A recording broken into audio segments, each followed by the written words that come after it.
Yeah, make a point. Yeah, it's always difficult. It's always difficult, isn't it?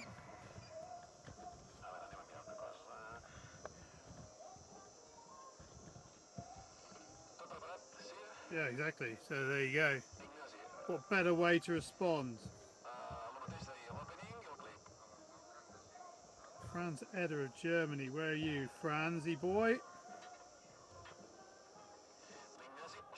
Franz Eder. 7. Oh, 8. He was 8.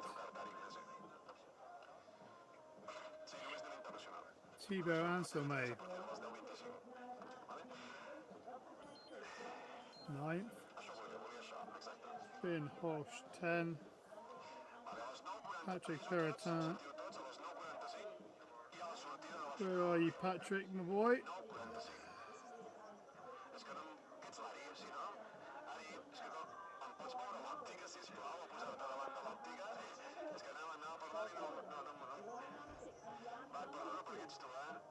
Oh, Switzerland, that's why I'm looking the wrong one, isn't it? Bourbagnac of Austria 11.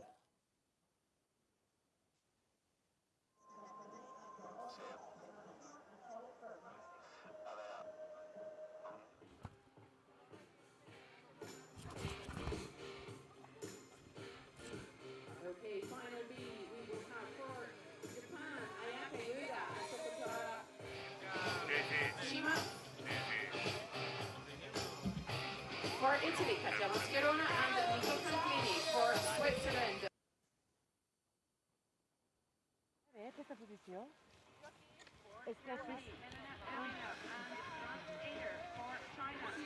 Yeah. For Spain, Maria Costa Diaz and Yeah, well, we can just have a chat. France, Margarine and Cappuccino. For Austria, Evan Albrecht and Andreas Meyer. For Germany, Sofia Westling and Felix Mannsberger. For Poland, Anna Majcik and Oskar Shavinsky. For France, Celia Perepese and Robert Galando. And for Andorra, Lea Anselmavet and Well, that'll be good then. We can have a bit of fun with that. To break free. 9:45. Norway, Norway. Felix Mannsberger. Shoo.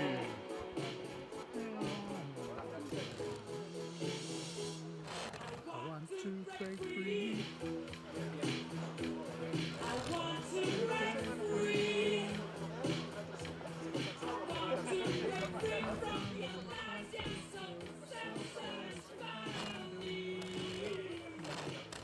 Alan Chosky. How many have we got going in the second race?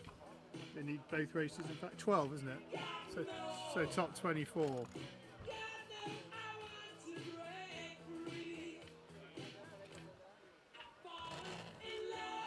Oh, can you? Can you?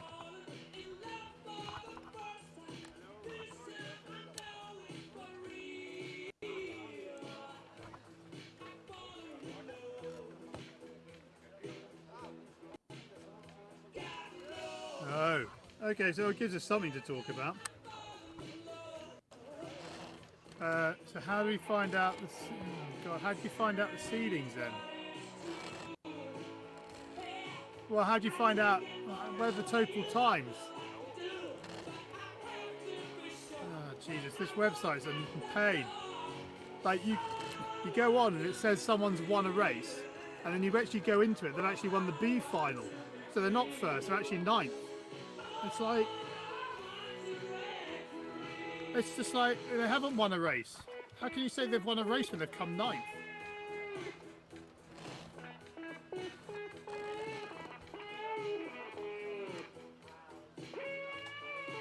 Yeah, yeah.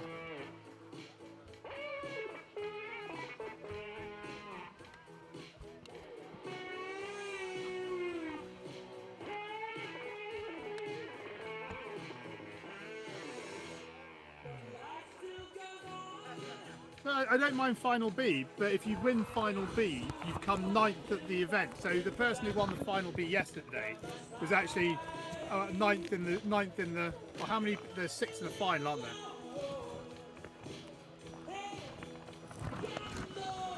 No, but my point was, if there is a final B, right, and you win that, you actually finish 7th at the event, not 1st. Right, but when you go on to SkiMo website, the number of ones I went into, and it says they've won, and when you go into it, they've actually either won the under 23 race, or they've won the B final, so they actually haven't won. You see what I mean?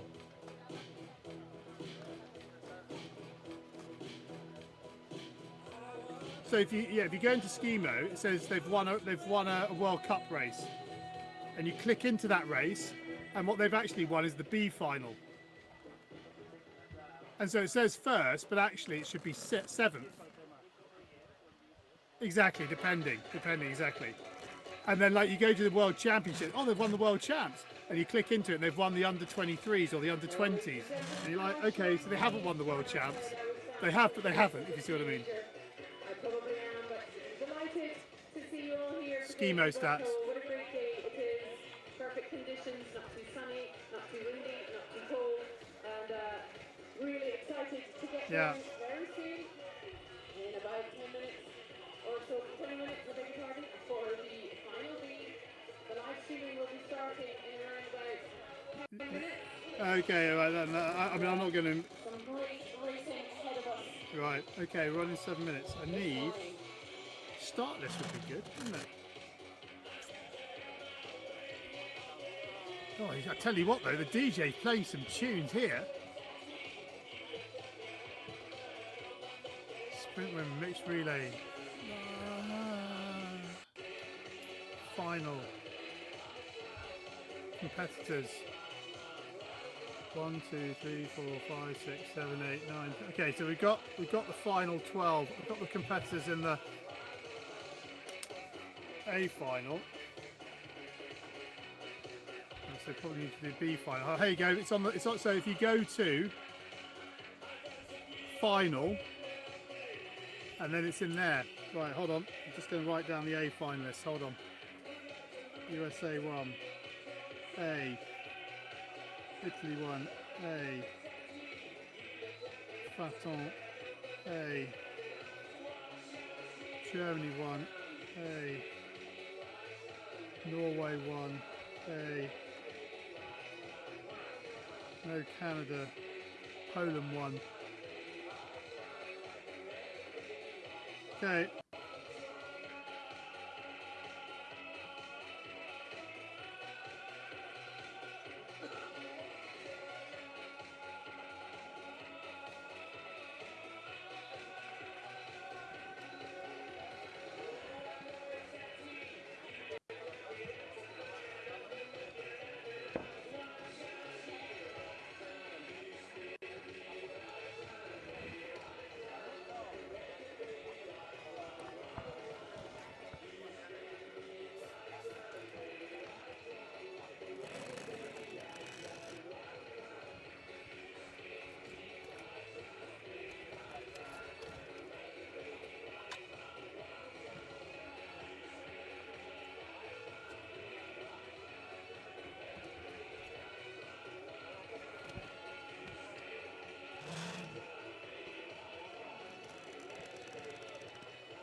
Just over 15 minutes until we should start all the final being here in Taüll.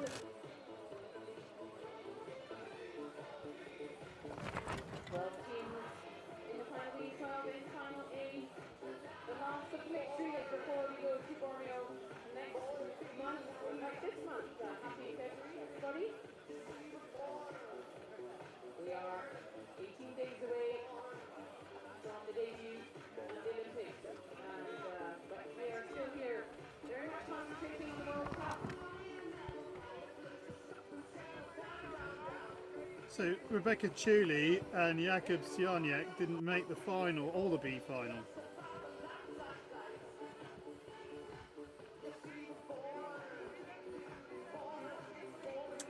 Nor did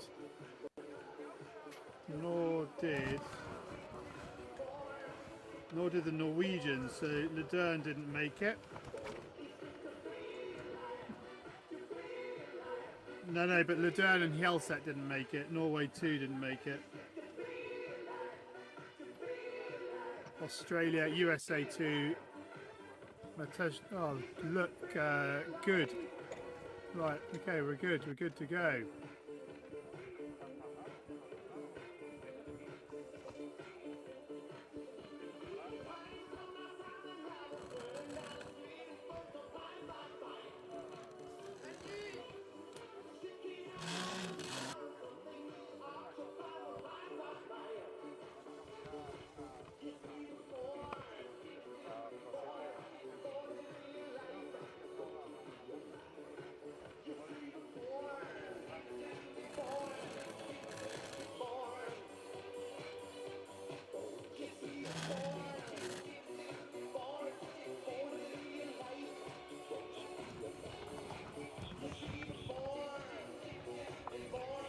Yeah. He was 4th quickest this morning.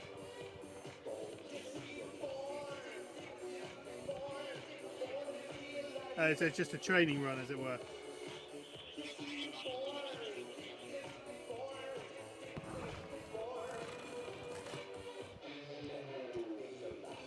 Well, the 2 Italian teams went 1 and 2 in qualification.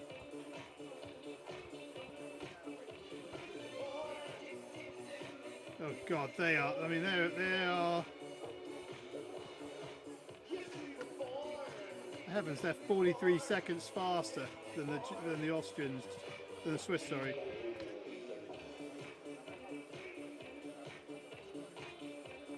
Can you read much into qualification times? Not really.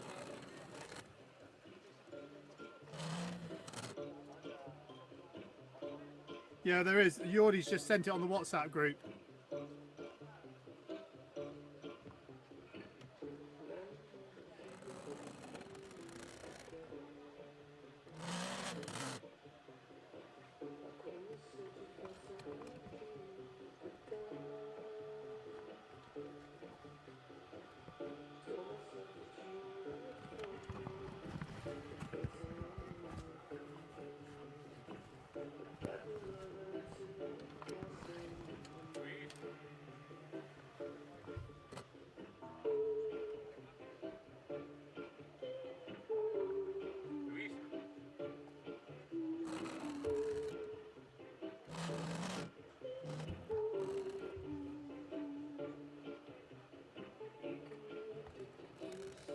Bloody.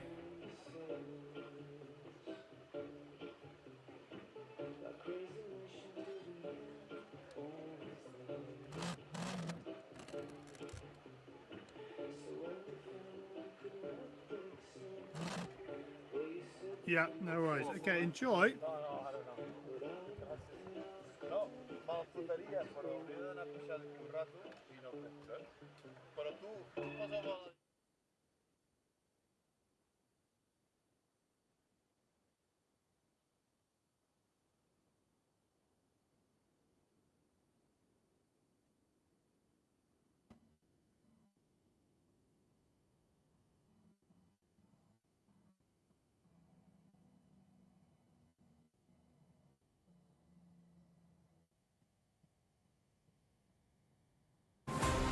Every mistake will be very expensive. Ariel Cardona Call has overtaken Paul Verbniak. Fitness, power and control. Another win.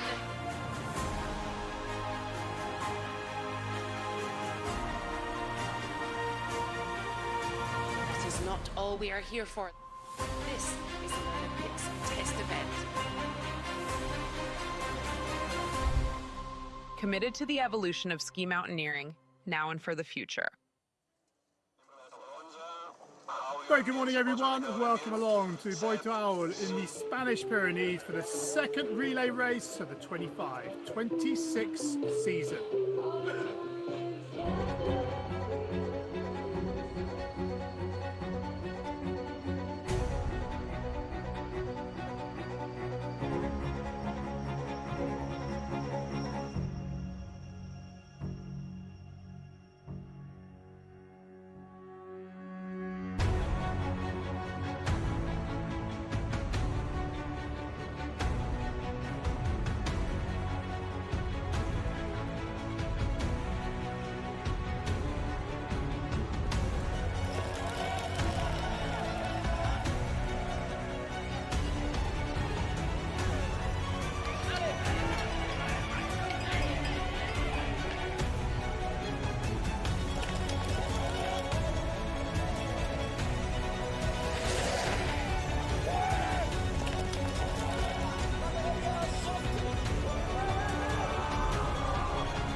Yeah, welcome along. We are about 230 kilometers southwest of Toulouse in France and 250 kilometers northeast of Zaragoza.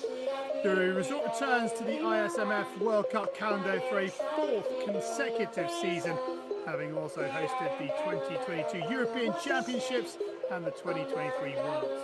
Well, as all SkiMo fans will know, this is an historic year for the sport as it makes its Olympic debut in Milano Cortina, which gets underway next week. This weekend represents the final sprint and mixed relay races before the games, so unsurprisingly it has attracted a super competitive field. This is the second SkiMo race of the season, and it takes place here at Taüll in Spain, and this is of course 2 ascents, 2 descents, and of course the steps in the second ascent. It is going to be a cracking day of racing. 2 races coming your way. The B final, which gets underway in a couple of minutes time, and then a little later on the A final. There is an overview of the course. I'm delighted to say, joining myself, Charlie Broom, in the commentary box for this one. It's Mireille, very good morning to you. What a day we've got ahead for us as we look at the World Cup rankings. This is based on just the one race we've had so far this season in solitude in the United States. Well, at the moment, that was the first time that the ISMF has gone to North America and the United States, and the Americans duly delivered by winning that opening mixed relay race. But there are 2 more after today. We go to Martello in Italy at the end of March, and then Villars in Switzerland at the start of April. As I say, Maria, welcome. What are you expecting from today? Thank you. So we've got a little snowfall during the night, and the day is looking super good. The snow is fresh, the temperatures are super nice to compete, and we have, as you were saying, we have a very competitive field. It's the last test of the mixed relay before the Olympics, and the teams are here to test themselves, to see how strong they are, and to see how they are arriving to the Olympics. Well, here is the explainer. Would you like to take us through it for those that don't know? Sure. So in the relays we've got teams of 2 competing. Each team is composed of 1 man and 1 woman of the same country. Women always start in a mass start. There are 2 uphills and 2 downhills per lap, with Japu parked always on the second uphill. After the woman completes the lap, she tags the partner, and then it's his time. Each one has to do the circuit 2 times, meaning 4 laps in total. First the women, men, the women, and men. It takes about 30 to 45 minutes in total to complete the 4 laps.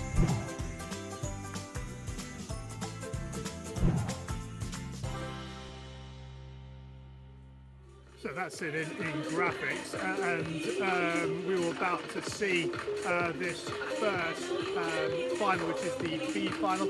We had qualification a little earlier on today, didn't we? Were there any surprises for you in that qualification?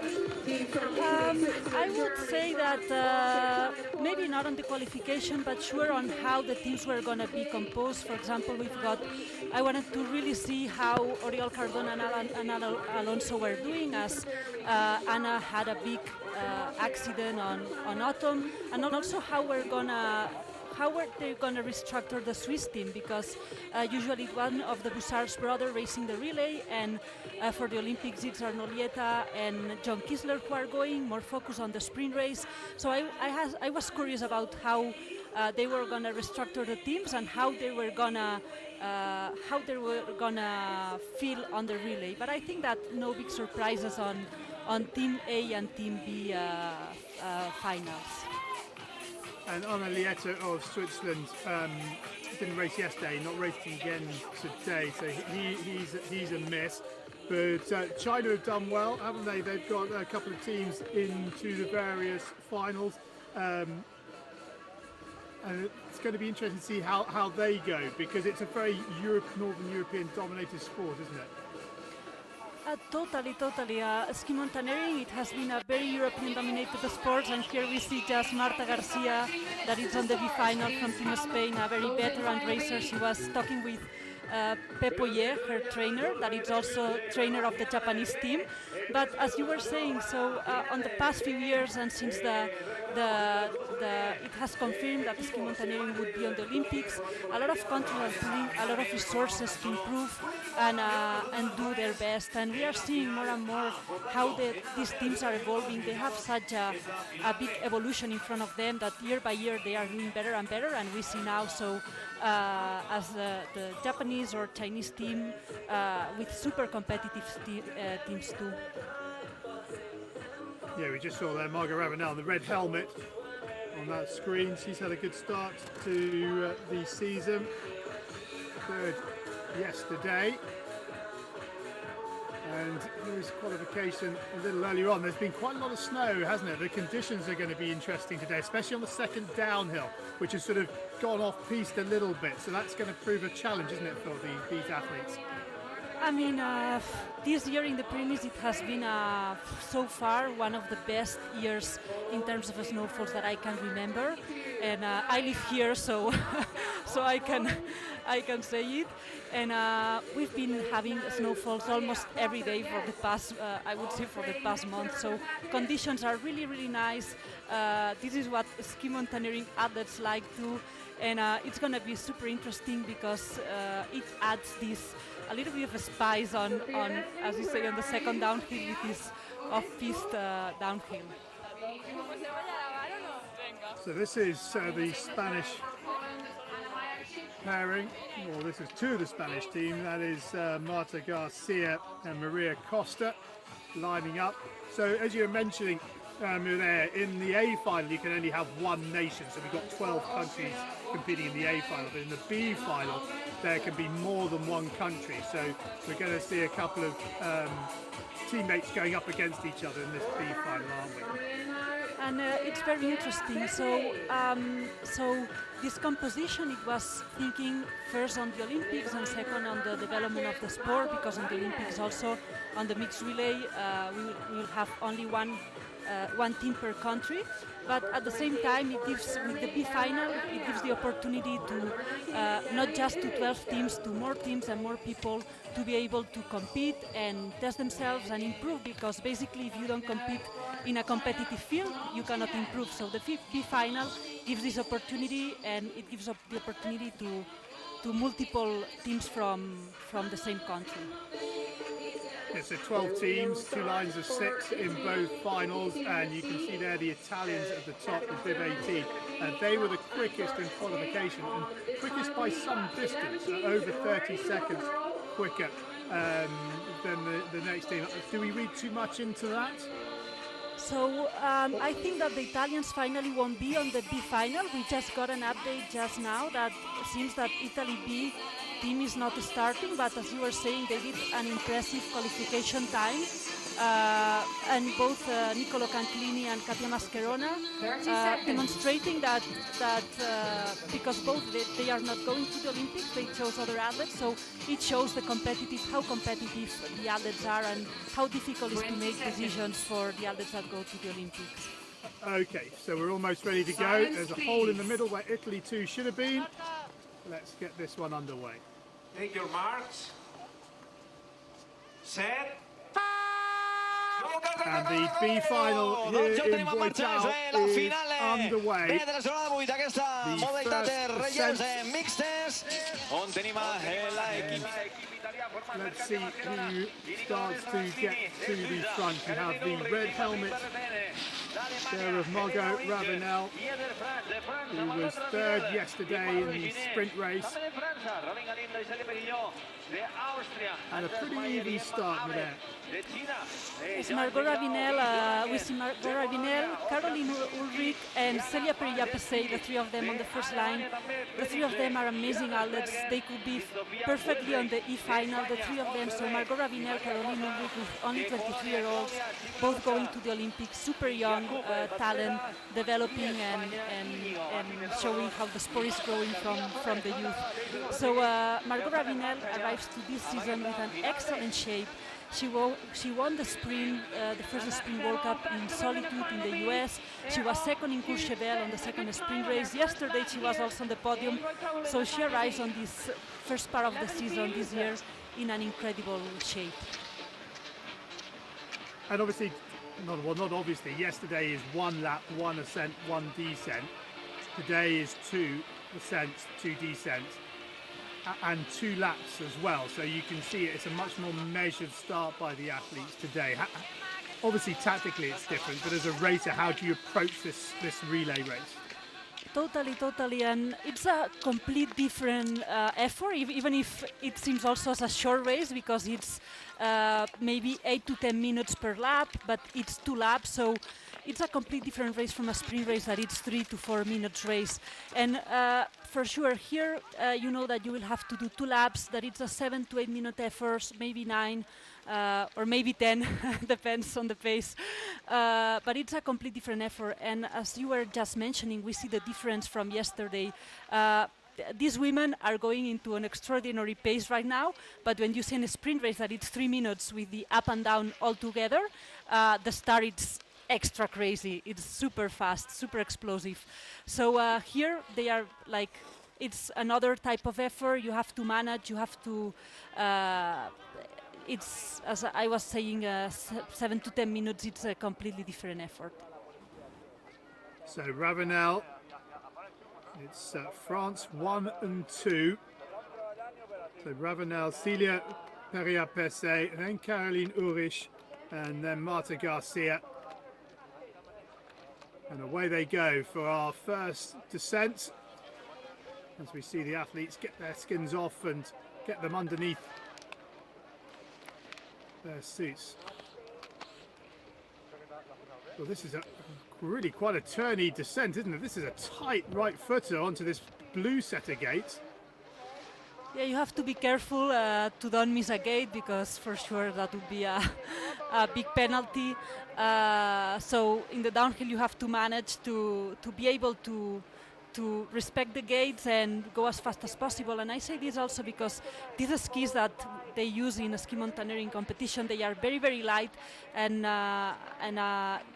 they have to be really skilled to go fast with them. Yeah, they're tough to turn, aren't they? They are not the easiest. I would say they are not the easiest. Yeah, they're very, very light, and the slightest bobble on the snow, or like when you get those cookies that are welded to the snow, they can just put the ski in a completely different direction, can't they? Yeah, totally. It's, I mean, these athletes, they train every day with those skis, and they are super used to, but for a day-to-day skier, they are not the easiest skis to manage. A different ascent here, the switchbacks, a different test of skill for the athletes, and Ravenel is out in front, but is being pushed by her teammate. Celia Peria-Pesset, also an excellent skier. The French team has a very strong team of women athletes, followed very closely by Marta Garcia, doing also a very beautiful relay, and Caroline Ulrich in fourth. And we see here how skilled they are. We see here Margot Ravenel just to do the foot part with a very clean transition, very fast transition, and Celia Peria-Pesset too, that it's just there, not allowing Margot Ravenel to make a gap. Ravenel opened the season with her first ever Senior World Cup win, and she sort of brought that confidence back to Europe, isn't she? Totally, and already last year she started to do some good, really good results, and this year she has done a step forward. She has gained the second place on the French team woman for the Olympics, and as we were saying, she's only 23 years old. She has so much still to give to the sport, but she's showing already an incredible level, an incredible skill set, and races like this, like the B final of the mixed relay, allows this youth to progress and start building the future of that is already the present of the French team.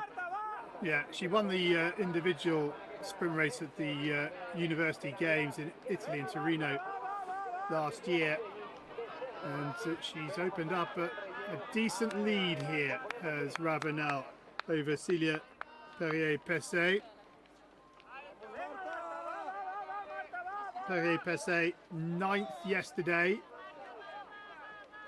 in the sprint race, and she's trying to reel in her teammates. She was 10th quickest in qualification this morning, but the two French athletes now with a little bit of distance, they come up to the final transition at the top when they'll take off their skins, and then we get to see this second downhill section, which is going to be interesting to see how they cope with it and what challenges it puts out for them. And just behind we have Caroline Ulrich arriving, like kind of running to the transition that overtook Marta Garcia. So a very interesting fight just behind the two French athletes. We can see the first turn at least look pretty choppy, and the light doesn't seem to be that helpful, does it? It looks a little flat for them. Totally, in a day like this, that it's not sunny, that it's a little bit gray, the visibility when you are on the skis is not that good. Just look at her skis, the way they're moving in that off-piste, but that's expertly done from the French athlete. Now she's got to get herself all those skins back on for the transition. Do they keep those skins on for the second loop, or do they change them again? So usually on the relay they have to put the skins 2 times. They have different pair of skins, so they can do super fast transitions, because you know that you will only use them once. So when you take them off, you can take them off. But for example, now will Ravenel keep her skins on for the next ascent, or will she put a fresh pair on? She will put a fresh pair, because now she has some time until the next until she has to race again, and she will put a fresh pair on. Yes. So the handover sees France 2, France 3 leading, and Ravenel handing over to Pablo Ginet, and Perrier-Pesset to Robin Galindo. And Switzerland going through in 3rd place. Caroline Ulrich handing over to Patrick Perretin.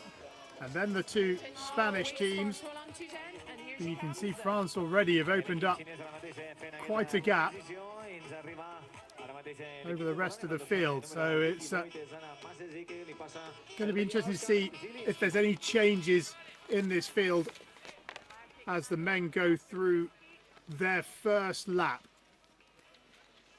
Yeah, we have to say that this B French team is a very strong one, because it's also the team. They are also both going to the Olympics, so they are super strong. Both Pablo and Margot are gonna do the sprint. The A team for the mixed relay for France, it's Emily Harrop and Thibaut Selmet, that they will be on the A final. But just to say that also this French team is very, very strong, and will be also completing the French team on the Olympics.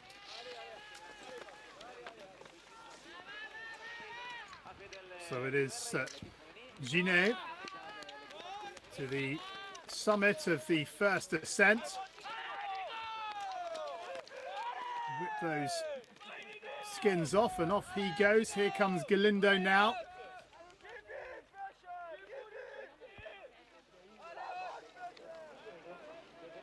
Oh, and you can just see there Ginet having to adjust himself as he went through that right-footed turn.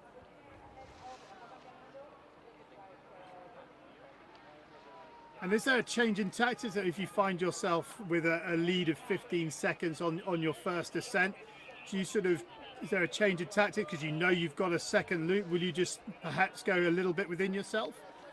I mean, 15 seconds can look a lot. We see on the camera the gap seems a lot, but any mistake, any fall, any whatever, it's not that much time. So I don't think that, I mean, for sure that on the first lap you always have to think there's a second lap, but it's not the best time to relax. I think that the first lap, it's always a good lap if you have some advantage to consolidate this advantage, and then the second lap you to manage this advantage a bit better.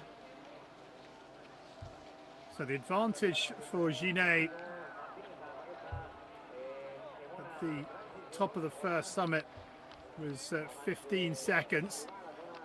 And as we go through the switchbacks on this second ascent, is he starting to pull away from Galindo? We've got the Swiss pair, Ulrich and Peretin in third, then it's Garcia and Martinez of Spain. Ott Ferrer is in fourth, Franz Eder of Germany fifth, then it's Andreas Meyer of Austria, Oskar Slinsky of Poland, Zhang Changhao from China, and then back later said Zulaz of Poland into the steps, and he is floating up those. That's very impressive.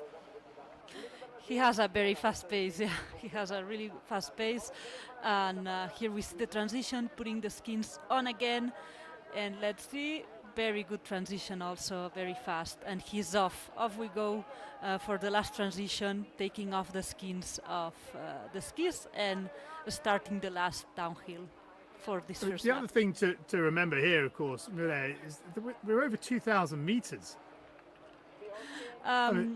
Yeah. I mean, that makes a difference. I mean, you know, when you're competing at say 1,200 or 1,400, I know it doesn't sound a lot, but the oxygen levels, it's tough. Totally. But I would say that it's even if it's tough, it's the same for every athlete. So No. I guess I'm looking at it from a neutral's perspective, seeing these guys and women running up hills at 2,000 meters. Yeah, definitely, it's a lot of difference. I remember when I was in my athlete time that I had to race in Norway a few times, that you race at 0 meters, and the times you do are super fast, and you realize that then, wow, there's a lot of difference, because until you don't live it, you don't realize it that deep, you know, and then you realize that it's a huge difference racing at 0 meters above sea level than 2,000 meters You must have felt great racing in Norway. Yeah, it felt super great for the self-confidence and all these things, you know. But France here doing a really good job, extended the lead by about 6 seconds on that second ascent. But this is so difficult. This is a really tricky downhill section, this second section, and he's done a superb job as Ginet, as he gets himself ready for the final little skin for the handover. And this is sort of more of a sort of safety feature, isn't it? So that the athletes don't come tearing into the transition and sort of clatter people over.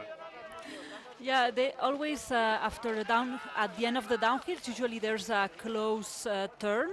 And here they always end putting skins on before passing the relay to the partner to also control the speed, because because if they arrive in full speed from the downhill, it can be a bit dangerous. So handover 2, we have Ravenel and Switzerland have taken over in second place. Good second leg from Patrick Peretin, who has made up time and given Ulrich a 2-second advantage over Perriat-Pesset. So out in front is Ravenel. She's comfortably out in front. Then it's Ulrich, Perriat-Pesset, Marta Garcia, and her teammates Inyo Martinez are in fourth, and then just leaving there is Marta Garcia.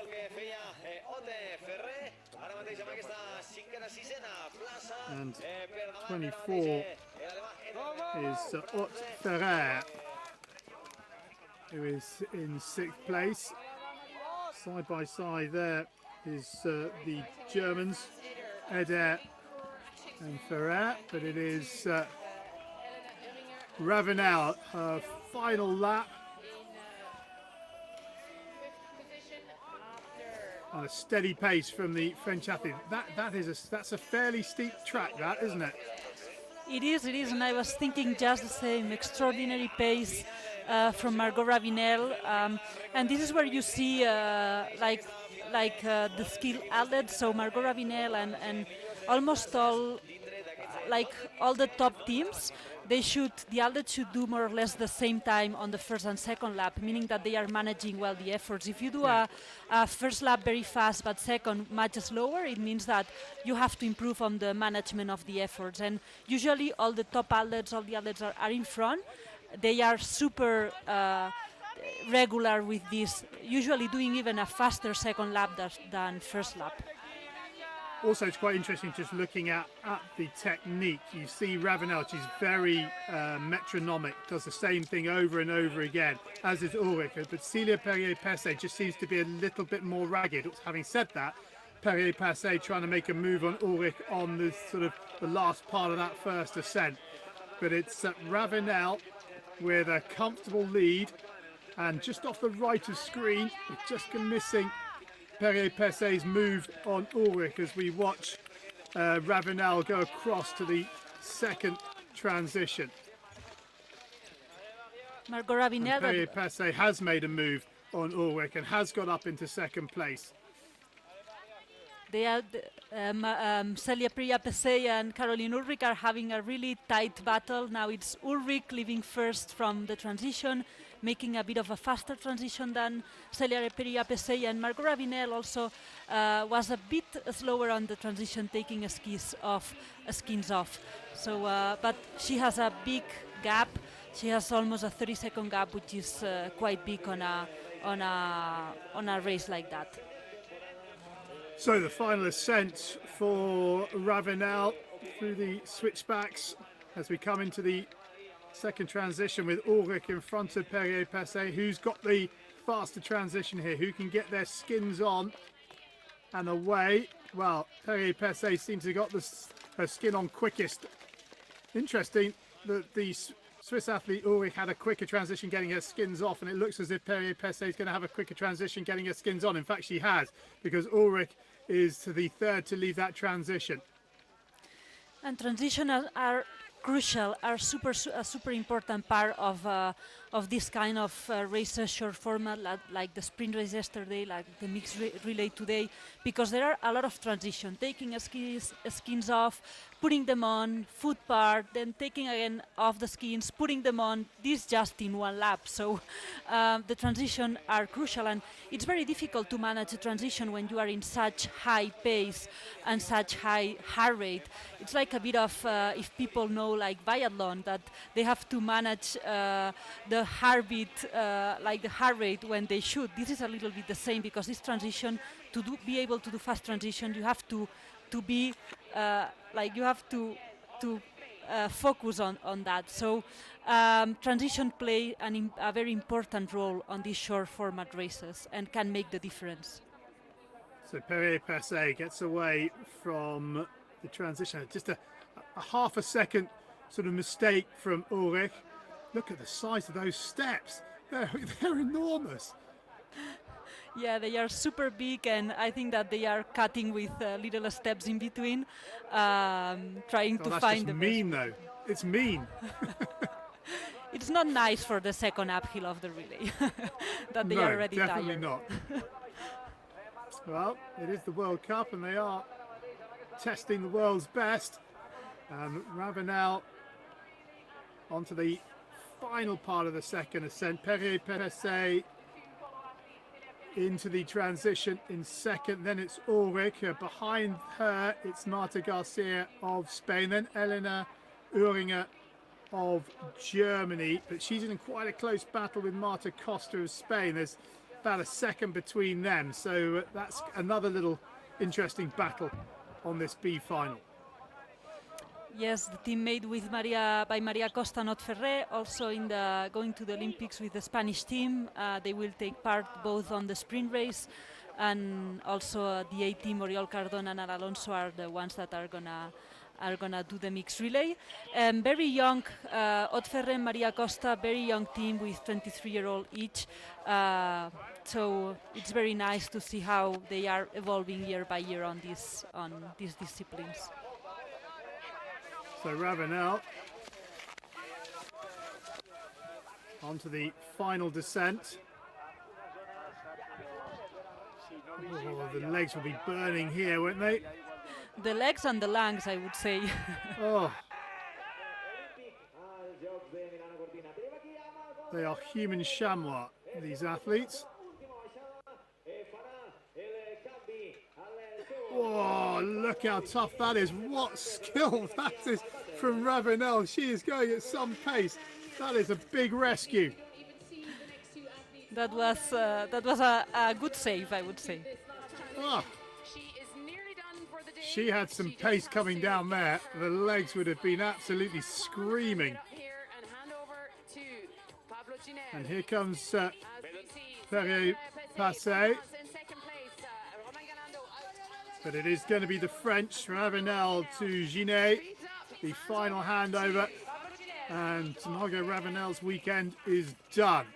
Now, Pablo Ginet, as we go back to Celia Perrier-Passé, putting on the final skins. Ulrich still in close attendance. So it's going to be a battle for second and third in this B final. Marta Garcia is some way out in front, and you can see Ulrich. Oh, she's just missed it, didn't she? That second skin, she couldn't get it into the eye at the top of the ski. And it's those small things that can make a big difference in the final shakedown. As away goes Robin Galindo. Galando being chased by Patrick Perretin.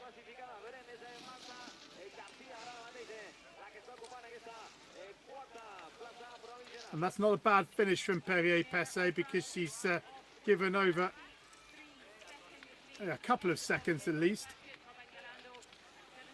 About 7 seconds. Here is Marta Garcia. She's out on her, she's sort of on her own in fourth. It's quite a difficult position to be, I'd imagine, Mireia, because she's quite a long way behind those in front, and she's, what, about 20-30 seconds of those behind.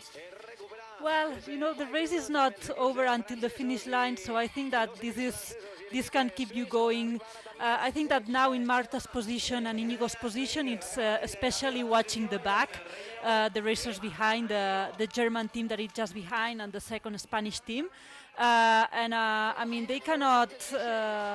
I mean, I think they have to give their all, because it's very easy to lose seconds if you are not full focus. Yeah, 29-2 is Iñigo Martinez. And he's being chased by Franz Eder of Germany. But, back at the top of the race. That's Galando, isn't it? Yeah, here we go, because this is Ginet.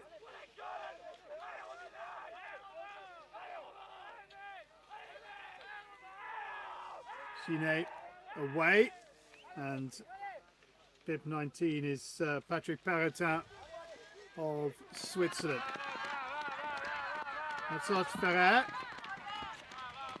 of Spain, with the lead at the front for France 2, just under 25 seconds, and Perretin doing his level best to try and stay with Galando.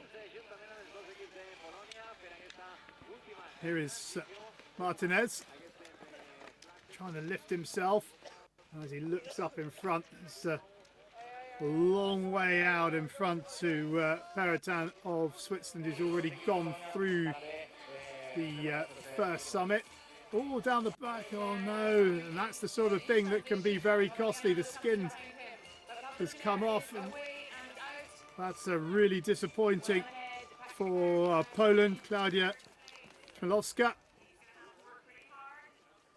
Yeah, let's see if they don't get any penalty, because usually when you lose the skin, you have to put it on. But she was already, I don't know if she was on the transition area, so I hope they don't get a penalty. But yeah, it's very unfortunate to lose the skin on that moment, and especially on that moment that they were fighting with other teams. There's a lot of pressure, but it's also the perfect moment to do mistakes when there's all this pressure that you are fighting with other teams side by side. So Ginet, nice and quick in that transition, getting those skis on his back.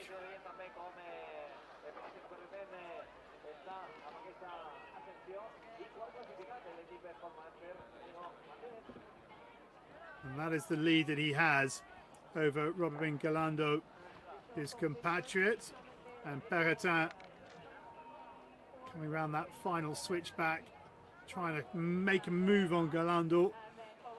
But France 3 holding Switzerland 2 at the moment. And again, you just saw there, Peretin couldn't get the hook around his skis. And I know it's only a matter of seconds, but it does make a big difference, doesn't it? It does, because and especially when you are kind of in a chase of the athlete just in front of you, it's 1 second or something like that, or 2 seconds, but it's a few meters that the athlete in front of you gains. But that's the pressure, isn't it? That's the pressure that France are putting on Switzerland to try and chase them. Galando's put that pressure on Peretin, and that's why the mistake has come. Yeah, the pressure and also the effort, because with this heart rate, it's super. I mean, they make it look easy, but it's very difficult to do clean and fast transition. It's very easy to do little mistakes here and there, and here is where we see that how excellent athletes they are. Now you see just there, that was a little scrappy, wasn't it, from Ginet? I don't think it's going to cost him, but it was a little scrappy, trying to get the skins off, get them together, put them in his race suit. Yeah, he had a little bit of the skin out of the suit, and he just stopped to put it in, because if not, this is a penalty also. So it's what we say, it's very difficult to do super clean transitions and with the pace that they are going. Ginet, those turns are absolutely brutal, but he's done it really nicely. And he's down, and now it's just that little skin to the finish line. One more bit of focus, nicely done, straight out of the pouch on his vest, into the eye.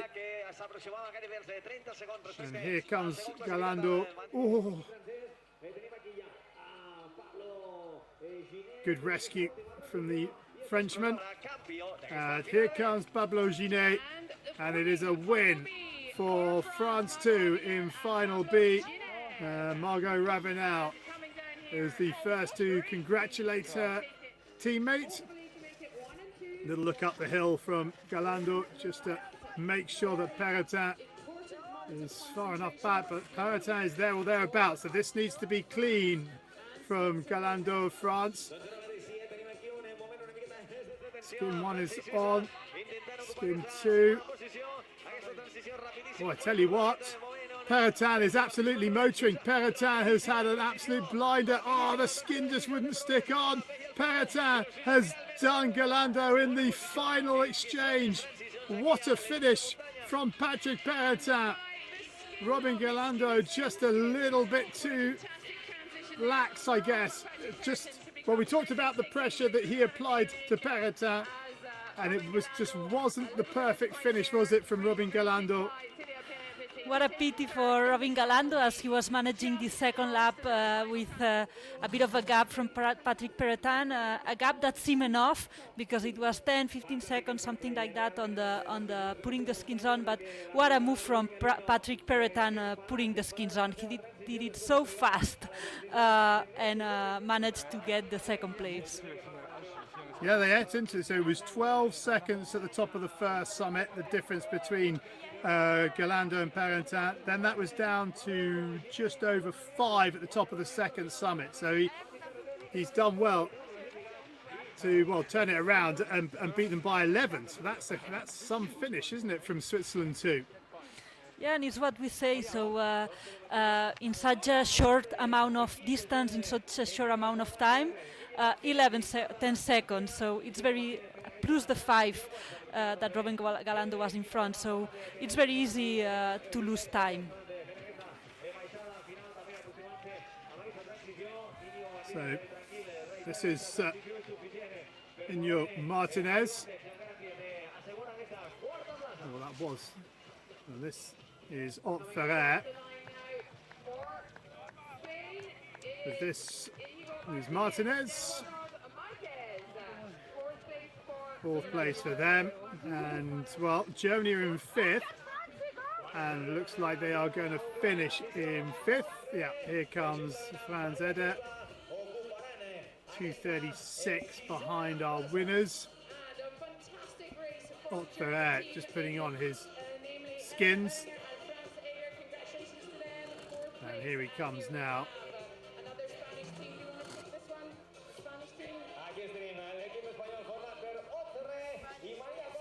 So that's your first 5 across the line.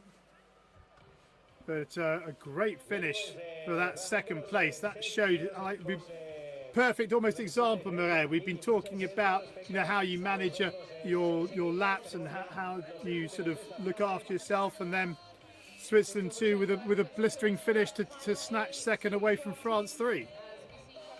Yeah, everything can change so fast, and this is why it's so exciting to follow and to see. And also, I'm really curious to see with this time, with France 2 winning in 28.53, how have they done on the A final? I'm very curious to see that too. Well, your question will be answered in about an hour's time, I guess. We will know, or 45 minutes time. I think you'd definitely be competitive. Okay, let's have a look at the highlights then from this B final, with France 2 dominating pretty much from the get-go, weren't they, Mireille? They did an excellent job. Margot Ravinel, I would say from the very beginning, from the start, already dominating, making a gap meter by meter, and finally winning with I think almost 30 seconds, now I say by memory, from the 2nd team.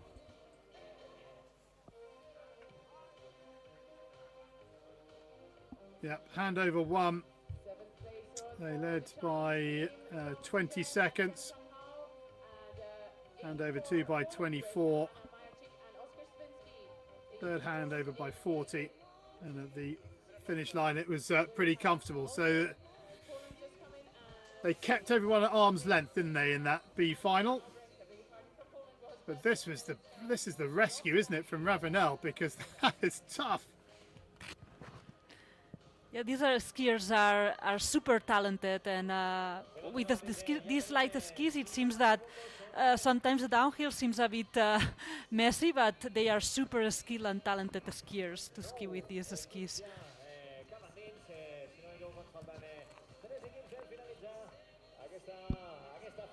Well, busy weekend up here. Look at the car park; it's absolutely rammed. It's a very nice weekend here on the Pyrenees. This one, it's been the first one with more or less good weather lately, and good weather, good snow, a beautiful World Cup. So, do you get affected by wind up here so much? Yes, I mean, usually it can be windy. Yes, yesterday there was a lot of wind on the area here in Taüll, basically also in a big part of the Pyrenees. But today the conditions are super nice. It's 0 wind and good snow, good weather. I guess I asked the question because Sierra Nevada down in Andalusia, it seems to be beset by high winds pretty much all the time, but I guess that's quite close to the coast. I mean, you can see the beaches from the top of the mountain there. It's not as windy, maybe as Sierra Nevada. This year we haven't had a lot of wind. We have had some days, but not a lot.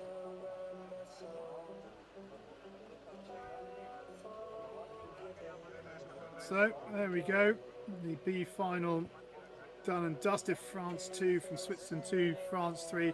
Austria in 4th, Emma Albrecht. No, sorry, it was Marta Garcia, wasn't it? And Inigo Martinez in 4th. Franz Eder and Uringer in 5th. Ferrer and Maria Costa in 6th. Then the Chinese pair of Solang Tuchen and Jiang Hao in 7th. 8th was the Polish pair of Anna Majacek and Oskar Slavinsky. 9th was Emma Albrecht and Andreas Meyer of Austria. And then 10th, the Polish pair, Klaudia Chmielowska and Jakub Bachleder Sedlulars.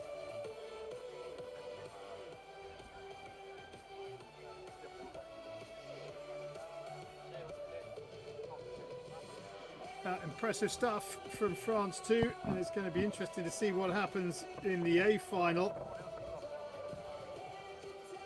But if you look at France 1,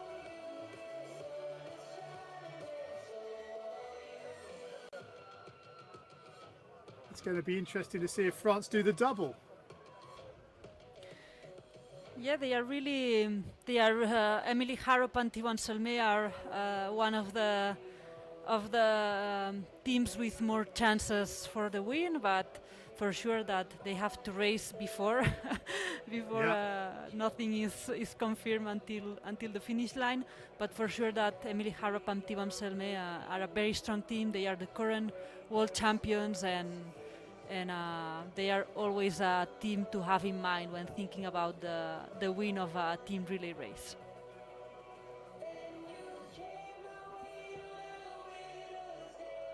Yeah, we've had just the one race, remember, in terms of mixed relay this year in Solitude. Anna Gibson and Cameron Smith in the United States won that. Alba Di Silvestro and Michele Biscacci were second, and they are the quickest qualifiers here in Taüll. We had some here on the first World Cup on the mixed relay. Some of the top teams were missing because it was the first race of the season, very early in December, in the US, in high altitude, even higher than here. So some of the top athletes that were already qualified decided to skip it and to start preparing for the like on January with the first races. So it will be finally the only mixed relay before the Olympics for these athletes, because last weekend the mixed relay in Andorra was cancelled due to the weather. Yeah. And the Spanish pair, Ana Alonso and Oriol Cardona, they had a great season last year, didn't they? They won 3 of the 5 races and were second in the other 2, so they'll be hoping to bring that form into today. Yeah, let's see how they are, because Anna had a big accident in October, a very big accident, going by bike, a car crashed, and so she's been on a way to recovery, and very long, very difficult, with lots of ups and downs, I imagine. So I hope that let's see how she's today. It will be the first mixed relay for her this season. Last year they were doing amazing with Oriol, and let's see today. I think that we'll have an idea of the potential of the team for this year. But given the fact it was in October and we're 1st of February today, that's an incredible turnaround. Yeah. I think that most of us thought that seeing the timings and the gravity of the accident she had, we were thinking that it was not clear, I don't think even for her, if she could make it or not. She gave a try with all her best, with lots of hours of recovery, training indoors and all that. And I think the biggest victory is that she managed to be back. She has managed to be back. I was going to say, the fact that she's even in the start line on a World Cup race, finishing 15th yesterday, that's extraordinary given the severity of what she went through, 3-4 months ago. Totally, and also with a good time, a really good time on the qualifying today on the mixed relay. This is the biggest victory of all. Absolutely. Just one of those things, isn't it? In an athlete, invariably you're going to pick up an injury at some stage in your career, and it's about the timings. Does it happen in a non-world championship year or a non-Olympic year, and then it's not so bad. But if it happens in the run up to one of these major championships, well, there's not much you can do about it other than try and use it as motivation to get yourself back on the start line. Yeah, and especially for ski mountaineering, that it will be the first Olympics that the ski mountaineering will be represented. Anna has been competing for so many years. She's 32 years old this year, so the train is passing now for her to be on the Olympics, and it's a unique opportunity. So for sure, it's not the same a year that like a normal year than this year. Yeah. Well, we were hoping for a picture postcard day because it was nice and sunny first thing in the morning, but you can see it's overcast, but at least, like you say, we don't have the wind and there's no snow falling. So it's not the worst of conditions, but it's not the best for sure. Exactly. I think that tomorrow they are announcing some big snowfall, so maybe it's the weather that it's starting to come in, because tomorrow it will be a really bad weather day. How much more snow are they forecasting this week? I don't know. Deary me, it's extraordinary, isn't it? The amount of snow that has fallen in Spain, especially. Yeah, we have had a unique year in terms of snowfalls. One of the best I can remember, that's for sure.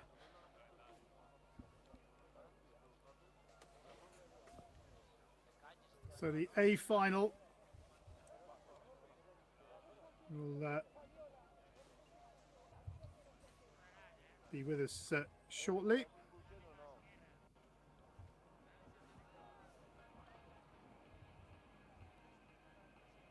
Like I said, it's a difficult one, isn't it? Because we've only got this one race before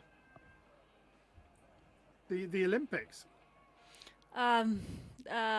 Totally. We have had to have the Andorra mixed relay last weekend that was cancelled. So this leaves all the teams with only one mixed relay, besides the one in the US in December. That, as I was saying, it was so early in the season in high altitude that some athletes that were already qualified decide to skip it. But now they leave them only with one test before the big day. But I guess that's the risk you take, isn't it? You sort of try and plan your season, and you hope that you think everything's going to fall into place. Exactly, and I think that at the end of the day, who is in shape is in shape, and I think that with one test like Boy, for the people that is in shape, it will be enough.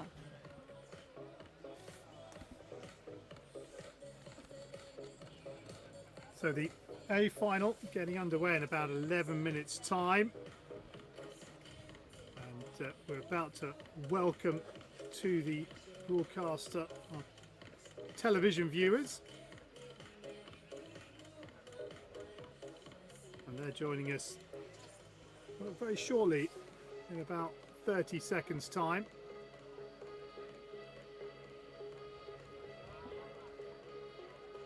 Just seems to be brightening up a little bit. You can start to see a little bit of the definition in the snow now, which we couldn't see earlier.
Yeah, very good morning, everyone. If you're just joining us, welcome along to Boy Taüll in the Spanish Pyrenees for the second day of action in this stop on the World Cup Tour.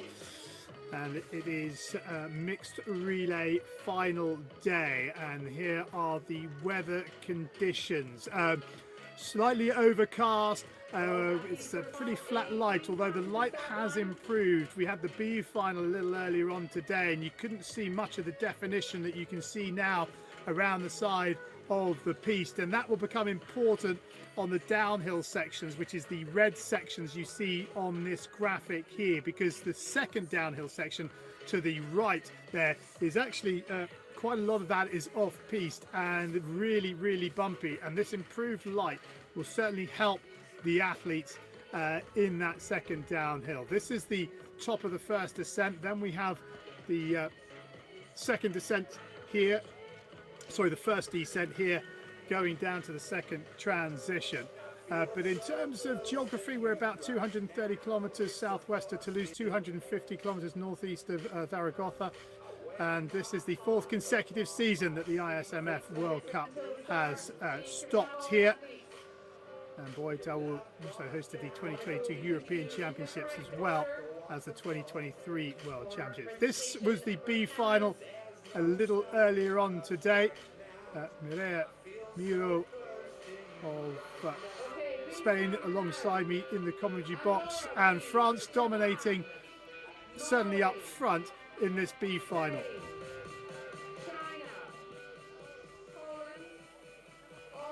And the winners, Emily Harrop,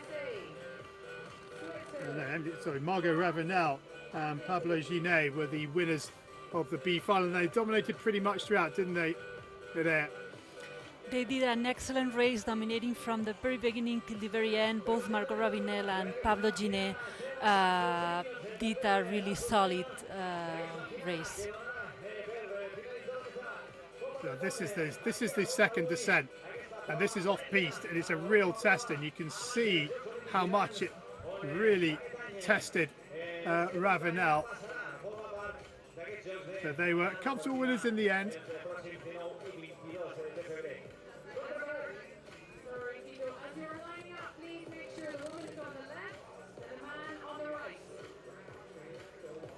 So that is the course from the air, and it is a challenging course, that is for sure. The winning time of the B final, 28:53.5.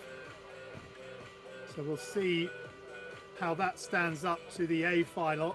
And the reason I say that is because in the A final you can only have one country represented. And if you don't know what the mixed relay is, Mireia is going to take you through it. So in the relays we've got teams of two competing.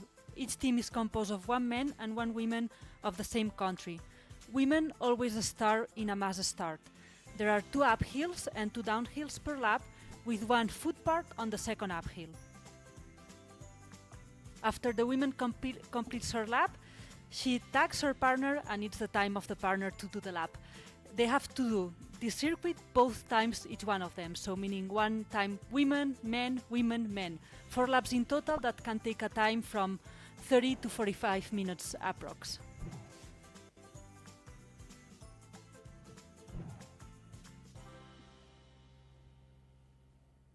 So there's the little explainer for you.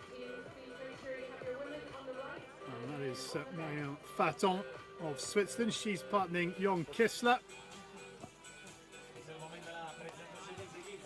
Bib number 1. It's the United States of America, Anna Gibson and Cameron Smith. The reason they have bib number 1, this is only the second sprint relay of the season. So the bibs are essentially based on the results of the first race in solitude. So the Americans won that, so they have bib 1. Here is Leah Ancien-Ave of Andorra and her budget oil on Rupert. That's Austria, SkiMo and Verbignac. 5 is Hans Inge Kletter and Ida Valdal. Coming out now, it's the Spanish pair, Ana Alonso and Oriol Cardona Cole.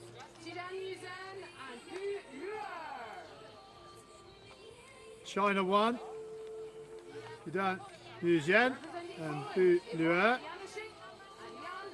And they're followed out by Ivona Janisik and Jan Alentowski of Poland. 12 teams, remember, in this one. This is Paul Verbeniak and Johanna Hima. Next out, the German pair, Tatiana Palak and Finn Hosch. Here are Gibson and Smith, Hannah Gibson and Cameron Smith. And here come the Swiss pair, Marion Faton and Jon Kissler.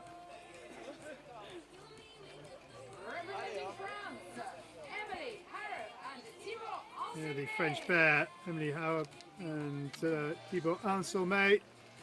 They were the second quickest in qualification, but the quickest were the Italians, Alba Di Silvestro and her partner Michele Boscacci. Well, all of these athletes set the Japanese pair will all be racing in Milano Cortina. So this is going to be a fascinating race. The last mixed relay before the Olympic Winter Games. 12 teams going in it. The fastest 6 in the front row. Second fastest in the back row. And it is Italy who were the quickest in qualification. Can they convert that into a mixed relay win? 2 laps and we're almost ready to get this one underway. The final bit of action of this World Cup stop in Taüll in Spain.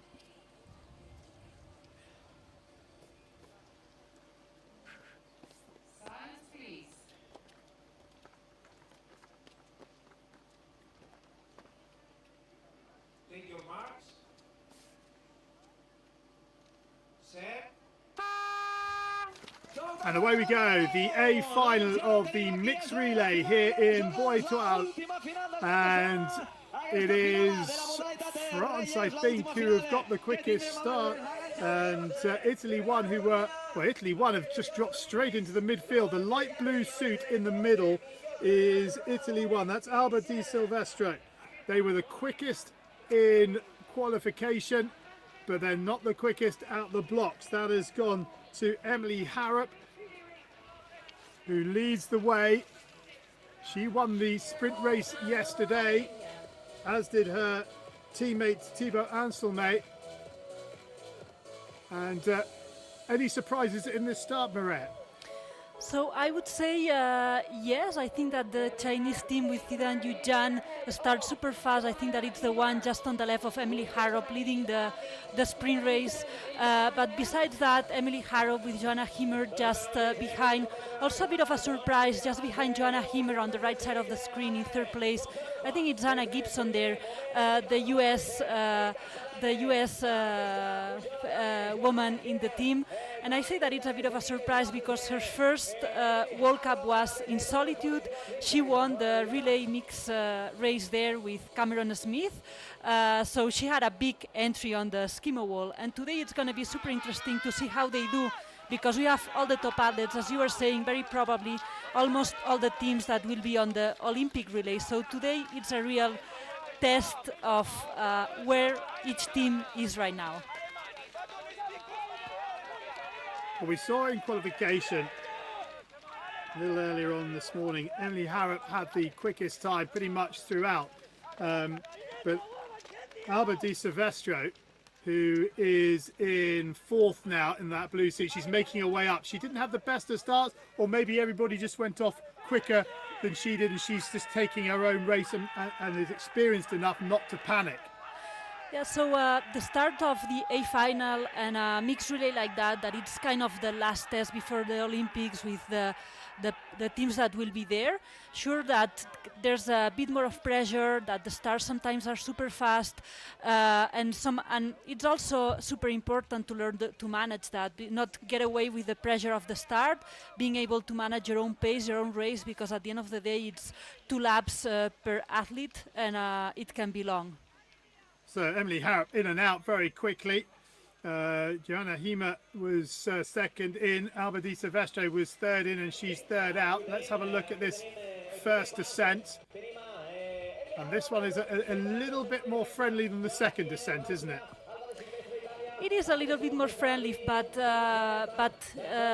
athletes need to be super focused, because any mistake can be a penalty, a fall, or a penalty or a fault on a race this short, with all the time so close from each other.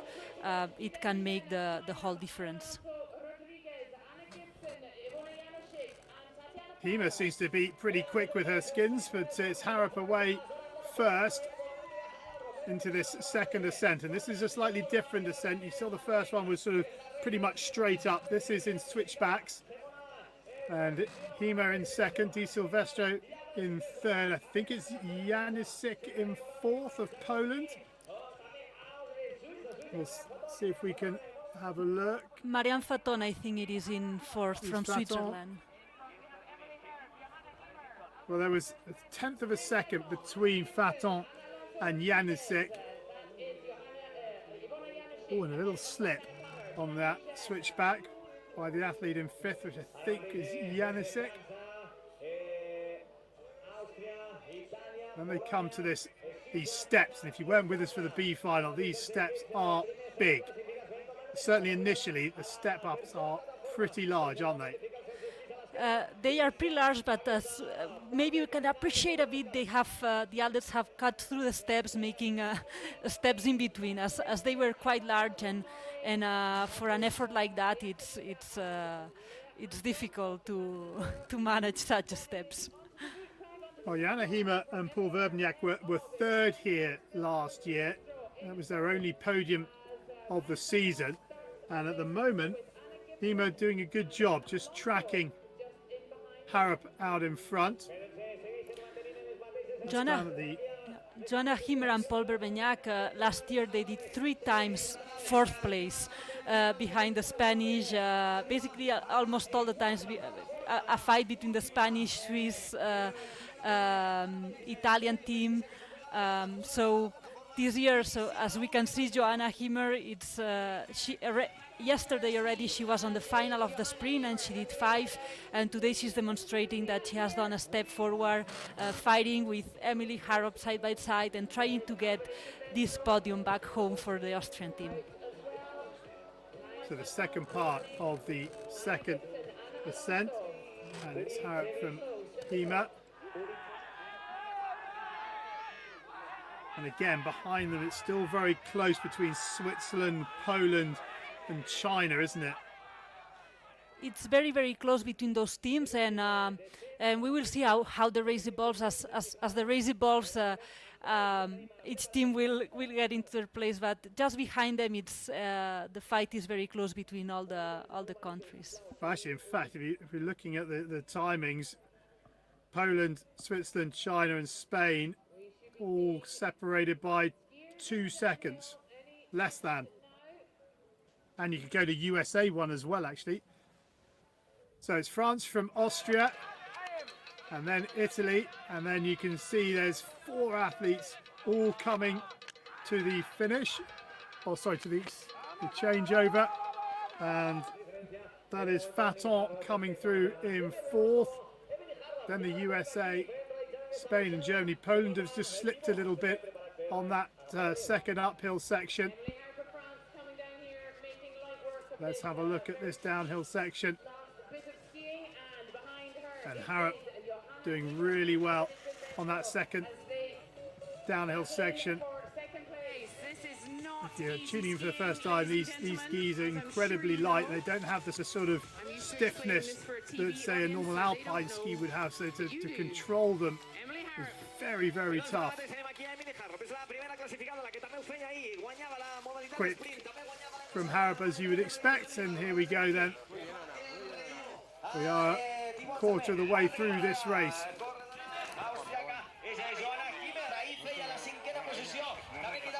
Oh, that's a really good transition from the Italian Di Silvestro, and she's put Boscacci into second place. So it was a really well sort of formed first leg, wasn't it, by Alba Di Silvestro? We thought she was slow off the start, but she had her own pace and she's delivered. Austria in third, Switzerland 4, Spain 5, United States in 6, Germany in 7, no, 6, Poland in 7, sorry. And now we go further down the field. This is Valdal of Norway. 9 is Sudan Nguyen of the People's Republic of China. But this is Thibaut Anselme, who had the 9th quickest time in the qualification this morning. With Anselme, and he's being chased down by Michele Boscacci of Italy. Good changeover, wasn't that, by Alba Di Silvestro to put their skins on for that final handover? Alba Di Silvestro, it's a really great, I mean, it's a really great athlete overall, but she's really strong on the downhills. In the downhill, she gained a bit of time over Joanna Himmer, and then she managed the transition, putting the skins on really well. I mean, Alba Di Silvestro is very veteran and very skilled athlete, and she has demonstrated it with a really fast second downhill and a very fast transition, allowing her to pass on the relay to Michele Boscacci second. Well, they're closing in, aren't they, at the front? It's a little tighter than perhaps it was a little earlier, and you just wonder a couple of things, whether or not Anselme is pacing himself, or whether or not Verbignac and Boscacci have maybe spent a little bit of energy early on to try and reel him in. We will need to see that on the second lap. I think that we will see it clearly if they were just if they were pacing themselves, or it's maybe Thibaut is not feeling as well today. But Thibaut also won the sprint yesterday, so he arrives to this weekend really in shape. Paul Verbignac and Michele Boscacci.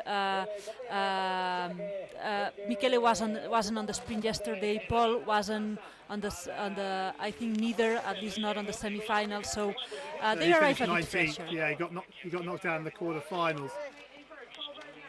So they arrive a bit fresher, that's for sure today, and we'll need to see it. See if Thibaut is pacing himself or just keeping something for the second lap.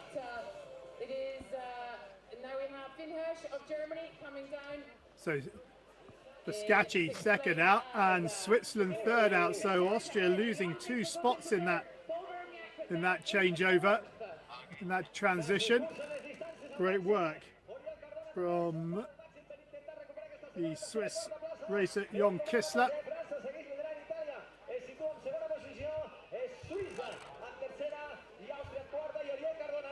And Oriol Cardona closing in them too in 5th position. Oriol from Spain.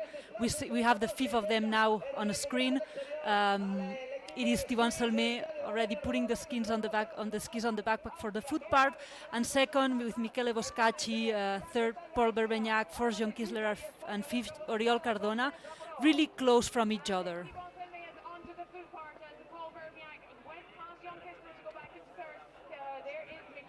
Just interesting there. So Kissler's pole was on the blue line. Does it have to be within the blue line? The transition must be done. I didn't saw that, but the transition must be done inside the blue lines. Yes. From that angle, it looked as if his pole was on the line. We shall see. But this uphill section, fascinating. And it is I think the Austrians have come through it. Verbignac has made up ground,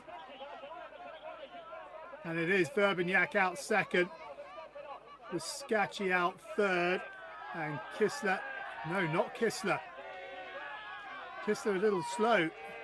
So that was, Oriol Cardona. yeah, Spain coming through into fourth. No, make that third. Barging his way through on the inside. Barging his way through on the inside.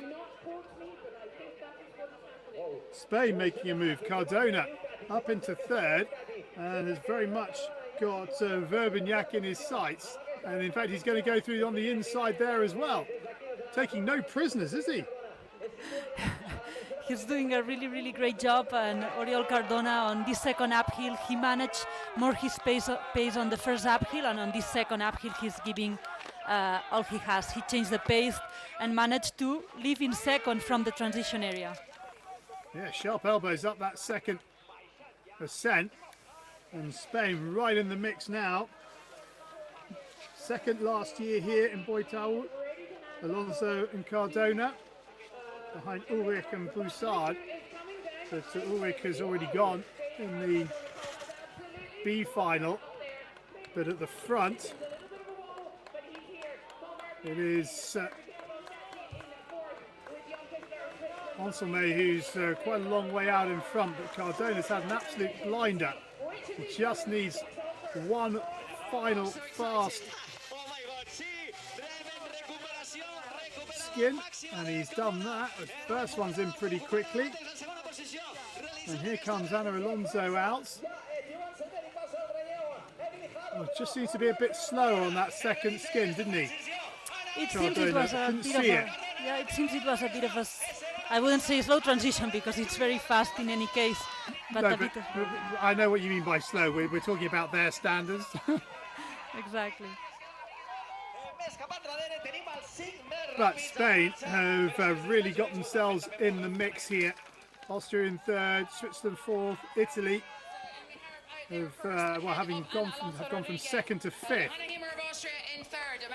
What a great relay from Oriol, going from overtaking positions, growing from sixth. I think he left sixth after Germany to second position. It was a beautiful relay from Oriol, managing the pace on the first uphill, changing the pace on the second uphill, and overtaking 3 positions on the second uphill. Yeah, he was at the top of the first summit. He was in 5th place and was second at the top of the second summit. So it was all in the first descent and the second ascent. So he enjoyed those. Well, I say enjoyed. He did well on those steps in the second ascent.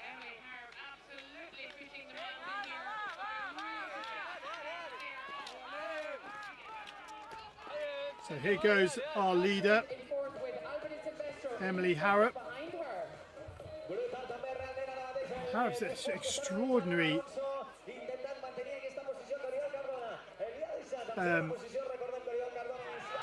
extraordinary season last year.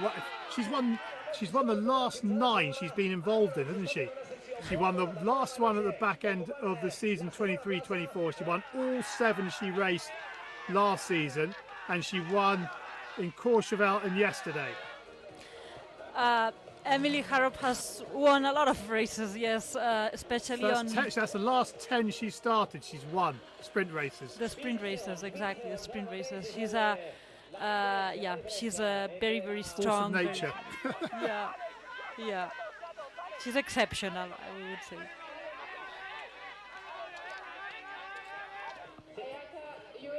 Now, behind her, the race is on for second and third, but Harrop is away, and Ana Alonso has she's opened up a bit of a gap over Jana Hima. And Italy have really fallen off the pace here, haven't they? Because that's Switzerland now in 4th place. It is. Now coming down into this transition at the bottom of the first descent. They've lost, lost a bit the podium group. I mean, Alba is not far at all, and she, for sure, with a good lap, she can recover this time. But she's fallen a bit behind. Yeah, she was 4 seconds off third at the second handover, and now She is, what, 13 seconds off third, so she's lost quite a bit of time on that first descent. And these first four have got themselves a bit of space as Alonso clips in, grabs the poles at the second attempt, and off she goes. And Alonso that is doing an incredible second lap, knowing where she's coming from, defending the second position in front of two athletes as Joanna Himmer and Marianne Faton, two athletes that are very used to be on the front, to race and fight for podiums. And Anna Alonso that we see the protection on her left knee, that is doing an incredible job defending these seconds, the second position and these few seconds that Oriol gave to her in front of Austria and Switzerland and Italy, with Alba de Silvestro just behind. Harrop into the steps, but here comes Alonso.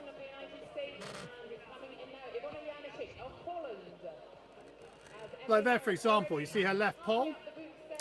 Yeah, that is no problem. Okay. So that bionic knee is going to get a test going up here, isn't it?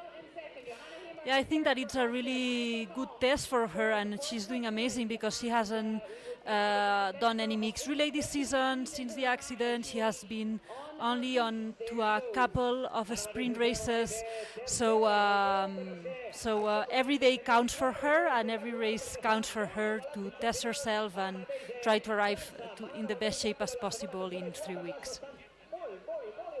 So Harrop continues to lead the way. The last part of this second ascent. And Alonso still in second, Hima in third, Faton fourth, and Di Silvestro in fifth. But the race is on for second here, because it would appear that Harrop and France are out in front by too big a distance. 3 into 2 doesn't go. Someone's going to be disappointed with the chocolate medal.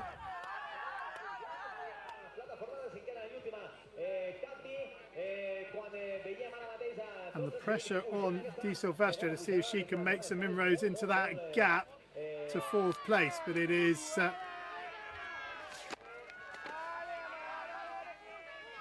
Harrop who is out of that transition with a comfortable advantage to look down to make sure that the skin is inside. And here comes the move from Faton on the inside. Faton making a move in the final turn of the second ascent, and she's gone from fourth to second. And can Alonso and Hima respond? What a burst of energy from Faton.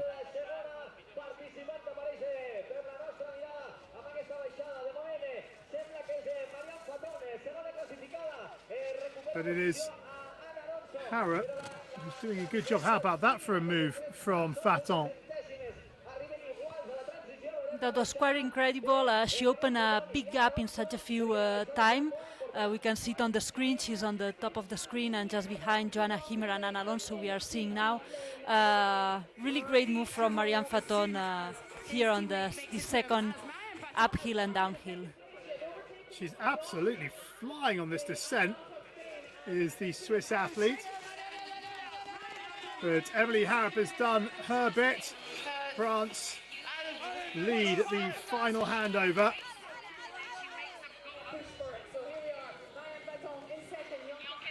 So Faton has had an absolute blinder.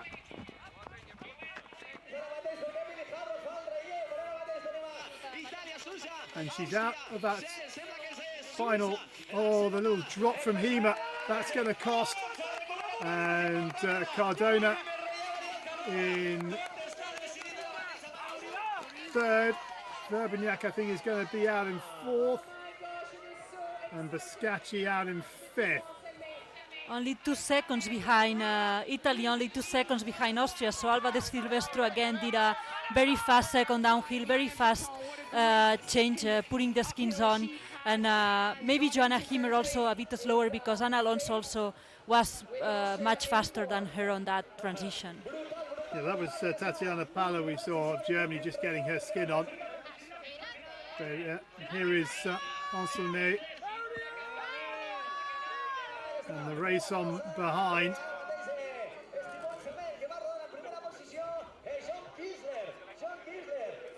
Now, is that Kisler trying to make a... John Kisler, and just behind Oriol Cardona, that it's closing the gap. Kisler's in second, isn't he? And this is Cardona. For what it seems, Oriol is going to attack soon John Kisler. Here he goes, he's going to go around the outside here. And Kisler responds.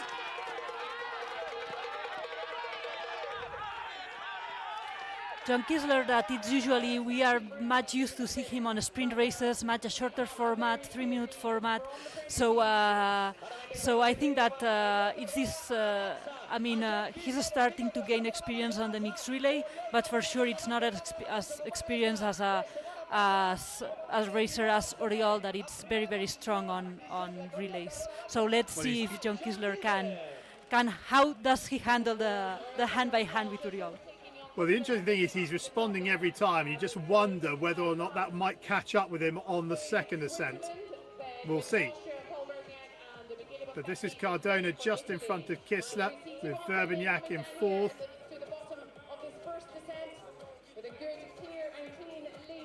Good clearance out by Kisler and Cardona.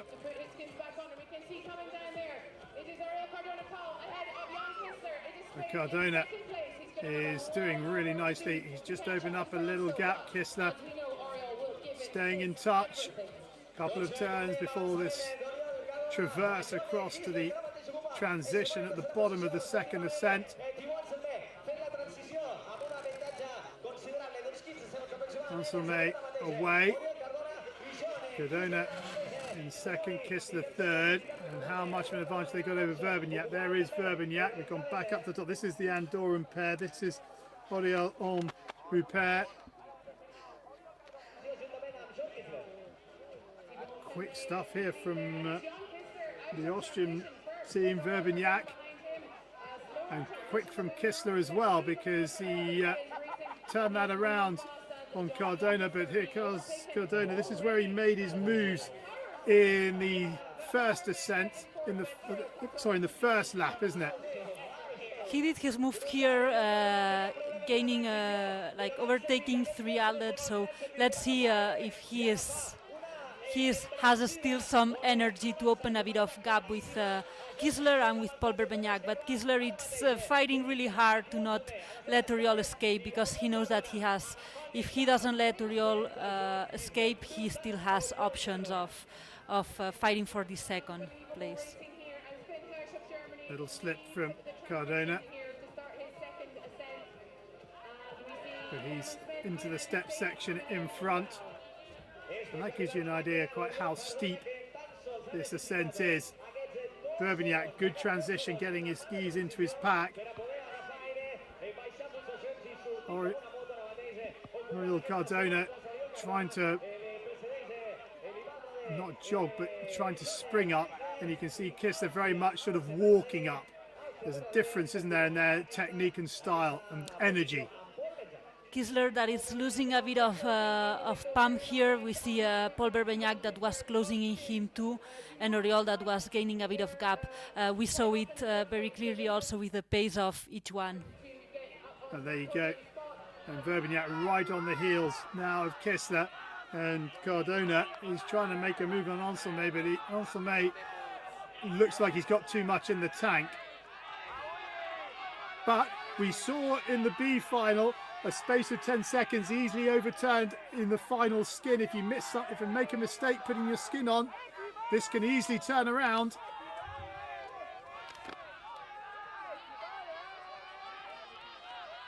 Anselme out of the second summit for the final time.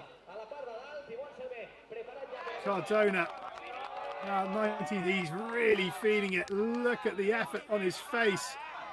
He's given absolutely everything. He can hardly jump to get the skins off.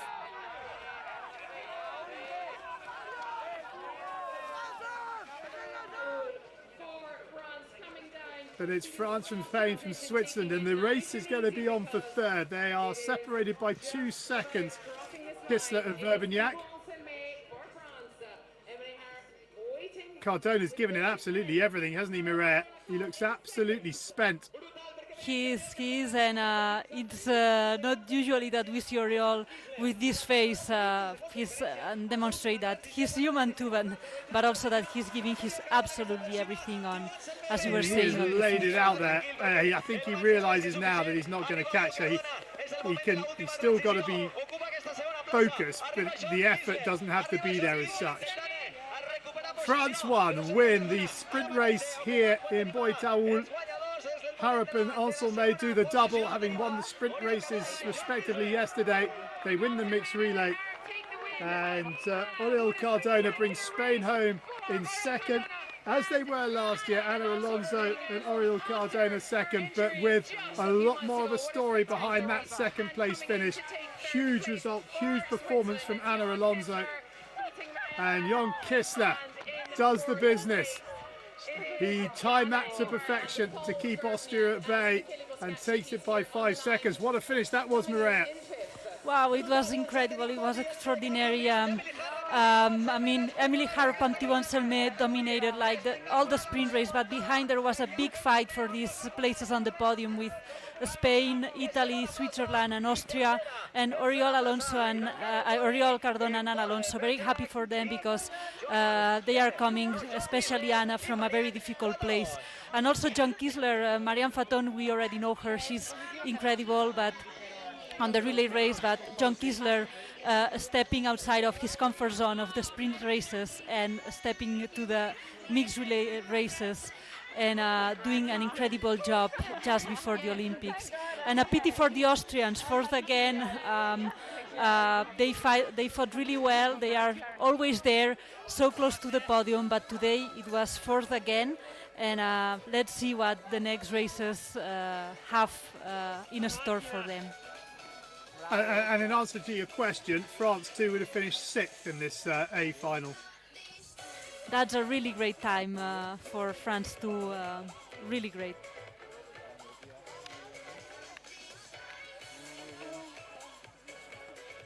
Well, they'll be celebrating this, but like we mentioned, that hard work to get to the second place by Ana Alonso is phenomenal, isn't it? It is. I would say that for me it's the highlight of the weekend, even maybe of the season. We were all well, don't go early, because the highlight of the season might be in a couple of weeks' time. Exactly, but of the season so far, I think that we were all asking ourselves what level, which position could Oriol and Ana be, and today they just demonstrated that they are still there, that Ana worked really, really hard to be here and to still have this high level. That's Team USA, that's Cameron Smith. The Austrian pair just coming up short. Italy in the end, they were 5th. Well, Germany, did they pick up a time penalty, Germany?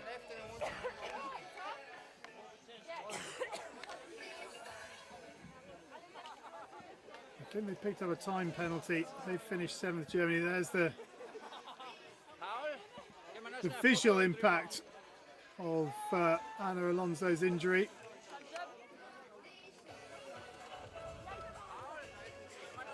Alba Di Silvestro and Michele Toscacci. 5th place for Italy. A little bit disappointing considering they were quickest in qualification.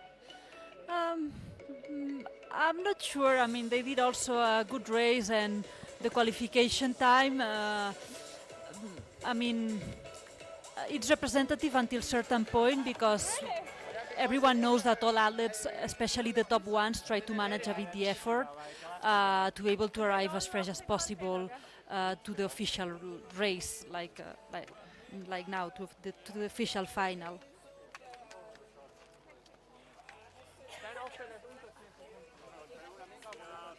Well, we were expecting a closely fought contest and an exciting race. We got it. I mean, the French dominated from pretty much start to finish, but there was some exciting racing between sort of second and fourth, wasn't there?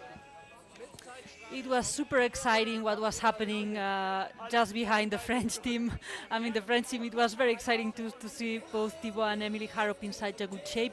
But behind there was a lot of positions, moving, changing overtakes, both in the women and men. And it was very, very exciting to follow. As you said during the race, 3 spots for 2 positions don't fit, so one had to be out of the podium. And it was very exciting to follow this race, and especially the end of the race. Oriol Cardona, he had a couple of great moves, didn't he? Especially on that first ascent. It was 6th to 2nd, wasn't he? And that sort of set them up, didn't it? Yes, and here we see the joy of Ana Alonso. I think that this we see how... Well, it's the realisation of everything she's been through to get to this point. I mean, you can't even begin to do what she's done justice, can you? Totally. I think that she's realizing that after all this path, she's there. She can fight for a medal in the Olympics in 3 weeks, and at least that they can fight for that. And I think that it's this moment of realization that she's living right now. Yeah, huge performance by Ana Alonso. Massive congratulations to her. Confirmation then of our final. France take the top spot, Spain in second, Switzerland in third, Austria just missing out by around 4 seconds, Italy, Germany, US 1, Poland, Norway, China, Japan and Andorra.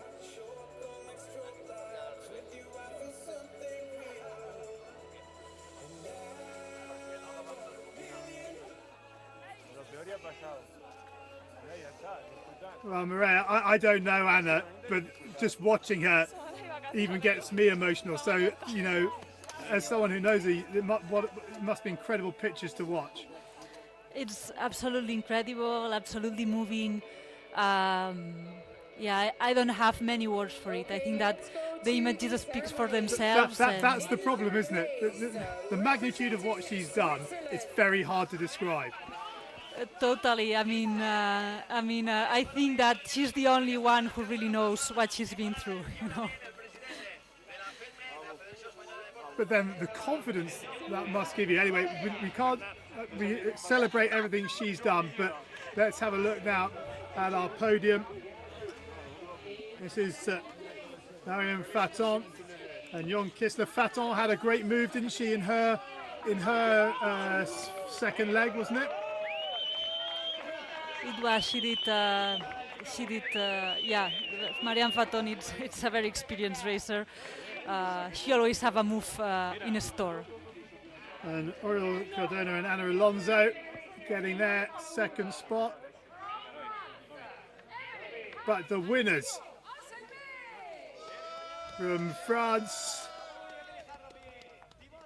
Emily Harrop and Thibaut Anselmet, they've delivered in the final mixed relay before the Olympic Winter Games.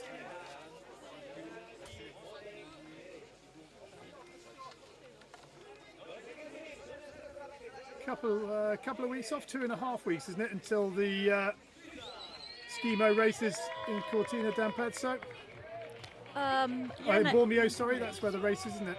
Exactly, Bormio, in the 19th February. Yeah.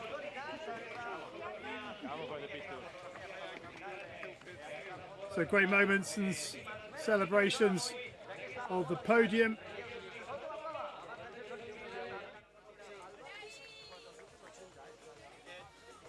And another great stop on the ISMF World Cup here in Taüll.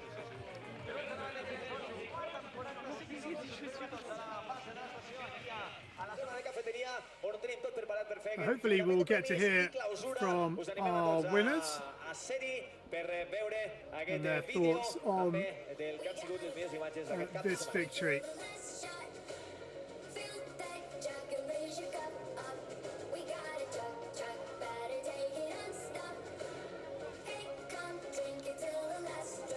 Their cameras in position.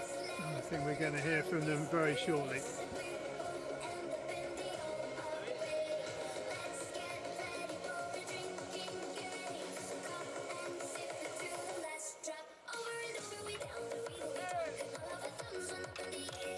Thibaut and Emily, amazing. Thibaut, your first mixed relay race of the year, a clear win. How are you feeling racing with Emily again? Yeah, it's always good to race with Emily. Again, a win. 2 wins for this weekend for us, so it's very good. Yeah, nice track with a good battle with the other, and yeah, perfect weekend. Emily, Boy Taüll is a bit special. You were the first European champions, the first World Championships, first champions. Heading to the Olympics, what would it mean to be the first Olympic champions? Yeah, of course it would be an amazing moment in our careers. It would be like a dream to, be on a top spot in the first Olympics for our sport, to mark our sport. It would be great, and but it's another game. It's going to be another race altogether. We're looking forward to it. Today it's again showing us that we can believe in ourselves, so I think that's a really important point to take away from this weekend, and looking forward to being there. Excellent. Well, congratulations, a double for France. Well done. Thank you so much. Yeah, Katie Friend there asking the questions, and superb performance by the French pair. So Maria, then your thoughts then on what's been an exciting weekend of SkiMo here in the Pyrenees? Super exciting weekend. I think that the French team, especially with Emilie Harrop and Thibaut Salmet, have made a show of strength this weekend, because both won yesterday the sprint races and then today with the mixed relay. But also, I would say Anna's comeback, as I was just saying, for me it's one of the highlights of the season so far. It has been, and also seeing John Kisler transitioning to the mixed relay besides the sprint, where we already know that he's very strong and that he can fight for the podiums and the wins of the sprint races. Also now showing that he can also fight to bring Switzerland on the podium of the mixed relay races. Well, what a weekend we've had, and what a couple of mixed relay races we've had as well. Provided some excellent and exciting viewing. And the athletes will now go and prepare themselves for their Olympic debut in Milano Cortina.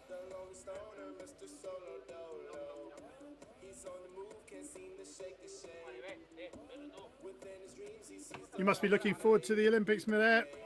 Finally seeing SkiMo on the biggest stage of all.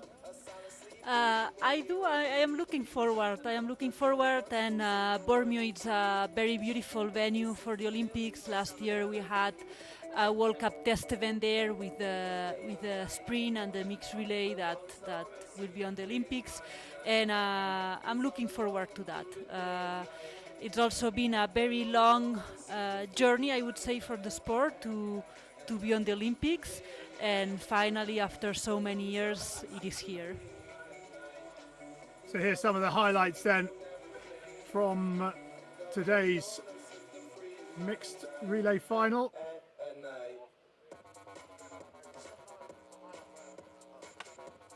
And it was, well, that was Faton's move, wasn't it, on her first leg. And Cardona and Kistler battling it out side by side on their second leg, with Cardona in the end getting the better of the young Swiss athlete.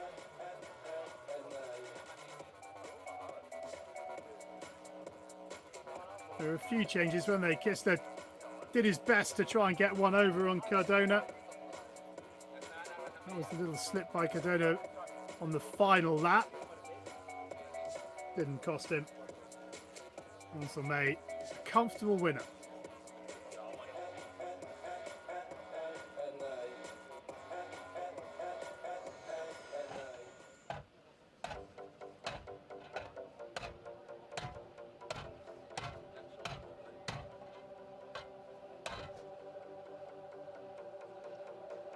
Emotion for Ana Alonso clear to see for obvious reasons.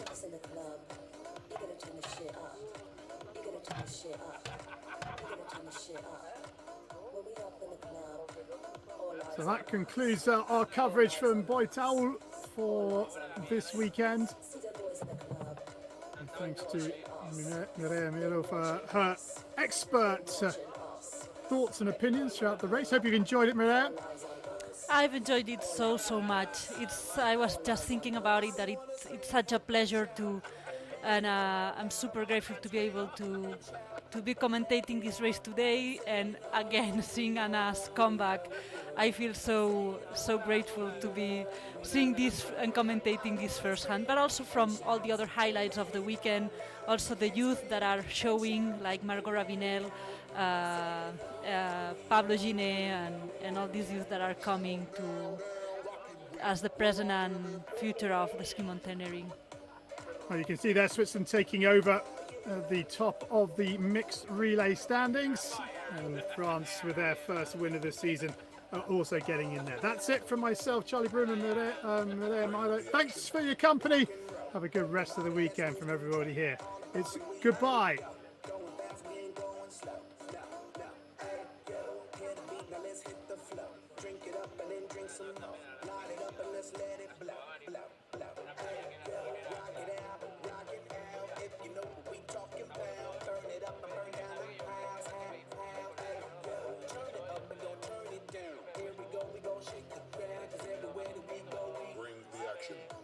In the club, you gotta turn the shit up.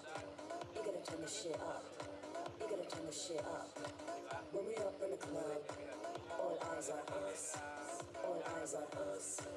All eyes on us. You see them girls in the club, they looking at us. They looking at us.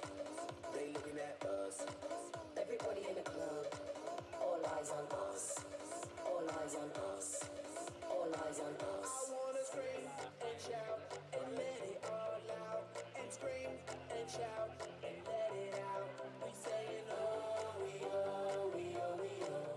¿Tú qué vas? ¿Con calcetín de mano o qué? No sé yo,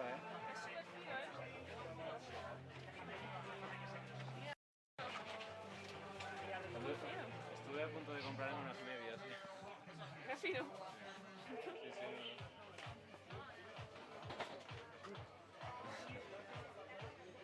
Merci. Para mí, esto es... Merci.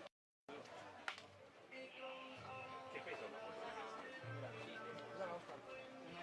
Cada bota son modelos diferentes. Ja està, però els límits per home, 500 grams. 500? Sí, perdona, 4,50. Son bambas, tío. No sé, crec que pensem més de massa. És una gran sabata. Molt heavy. ¿Verdad? Té un mèrit baixar amb això, jo al·lucino. Què tal la va? 540. De los 17 segundos de gol.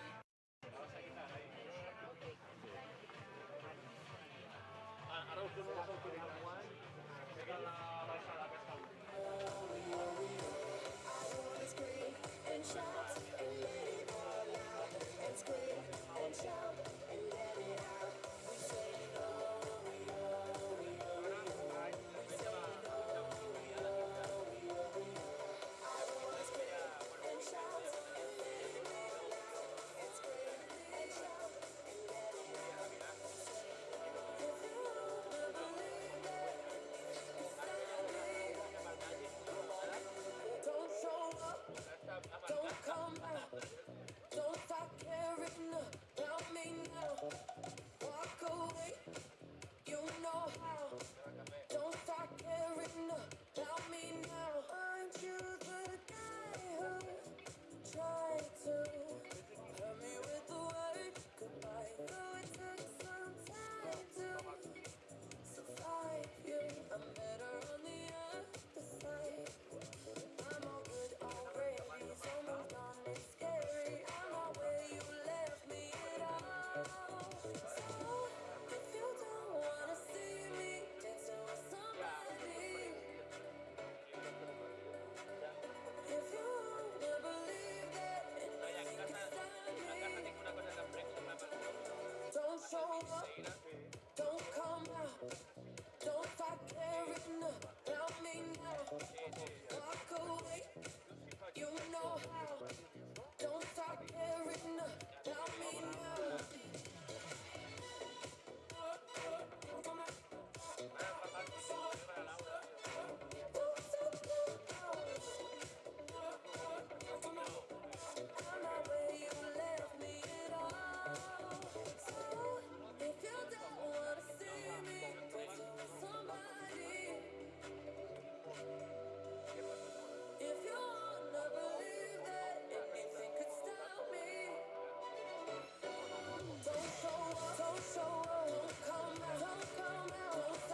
I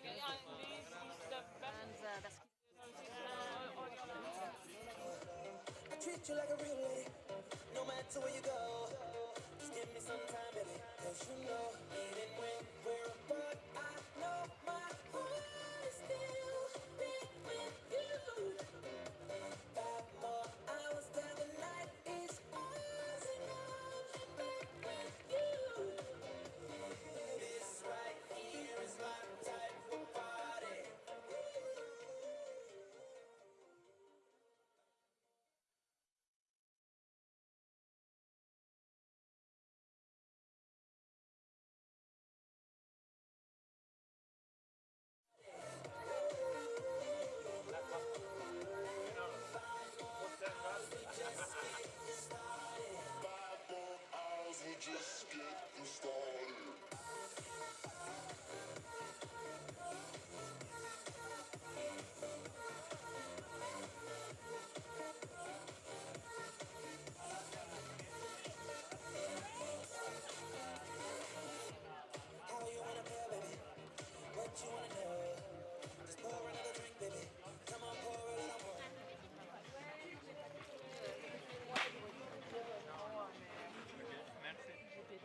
On y va?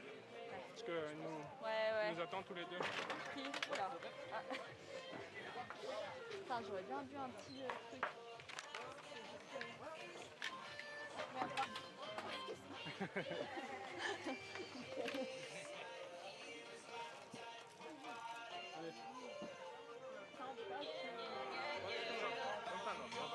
We're just getting started. This right here is my type of party. This is my type of party. 5 more hours, we're just getting started. 5 more hours, we're just getting started.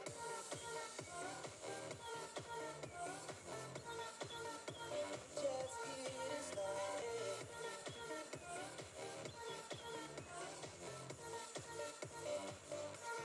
About the sound of your heartbeat, how it always calls me, finding my way back to you. I'm feeling it more now than ever. I'll do this forever, just to spend the night with you. This is yours, right here.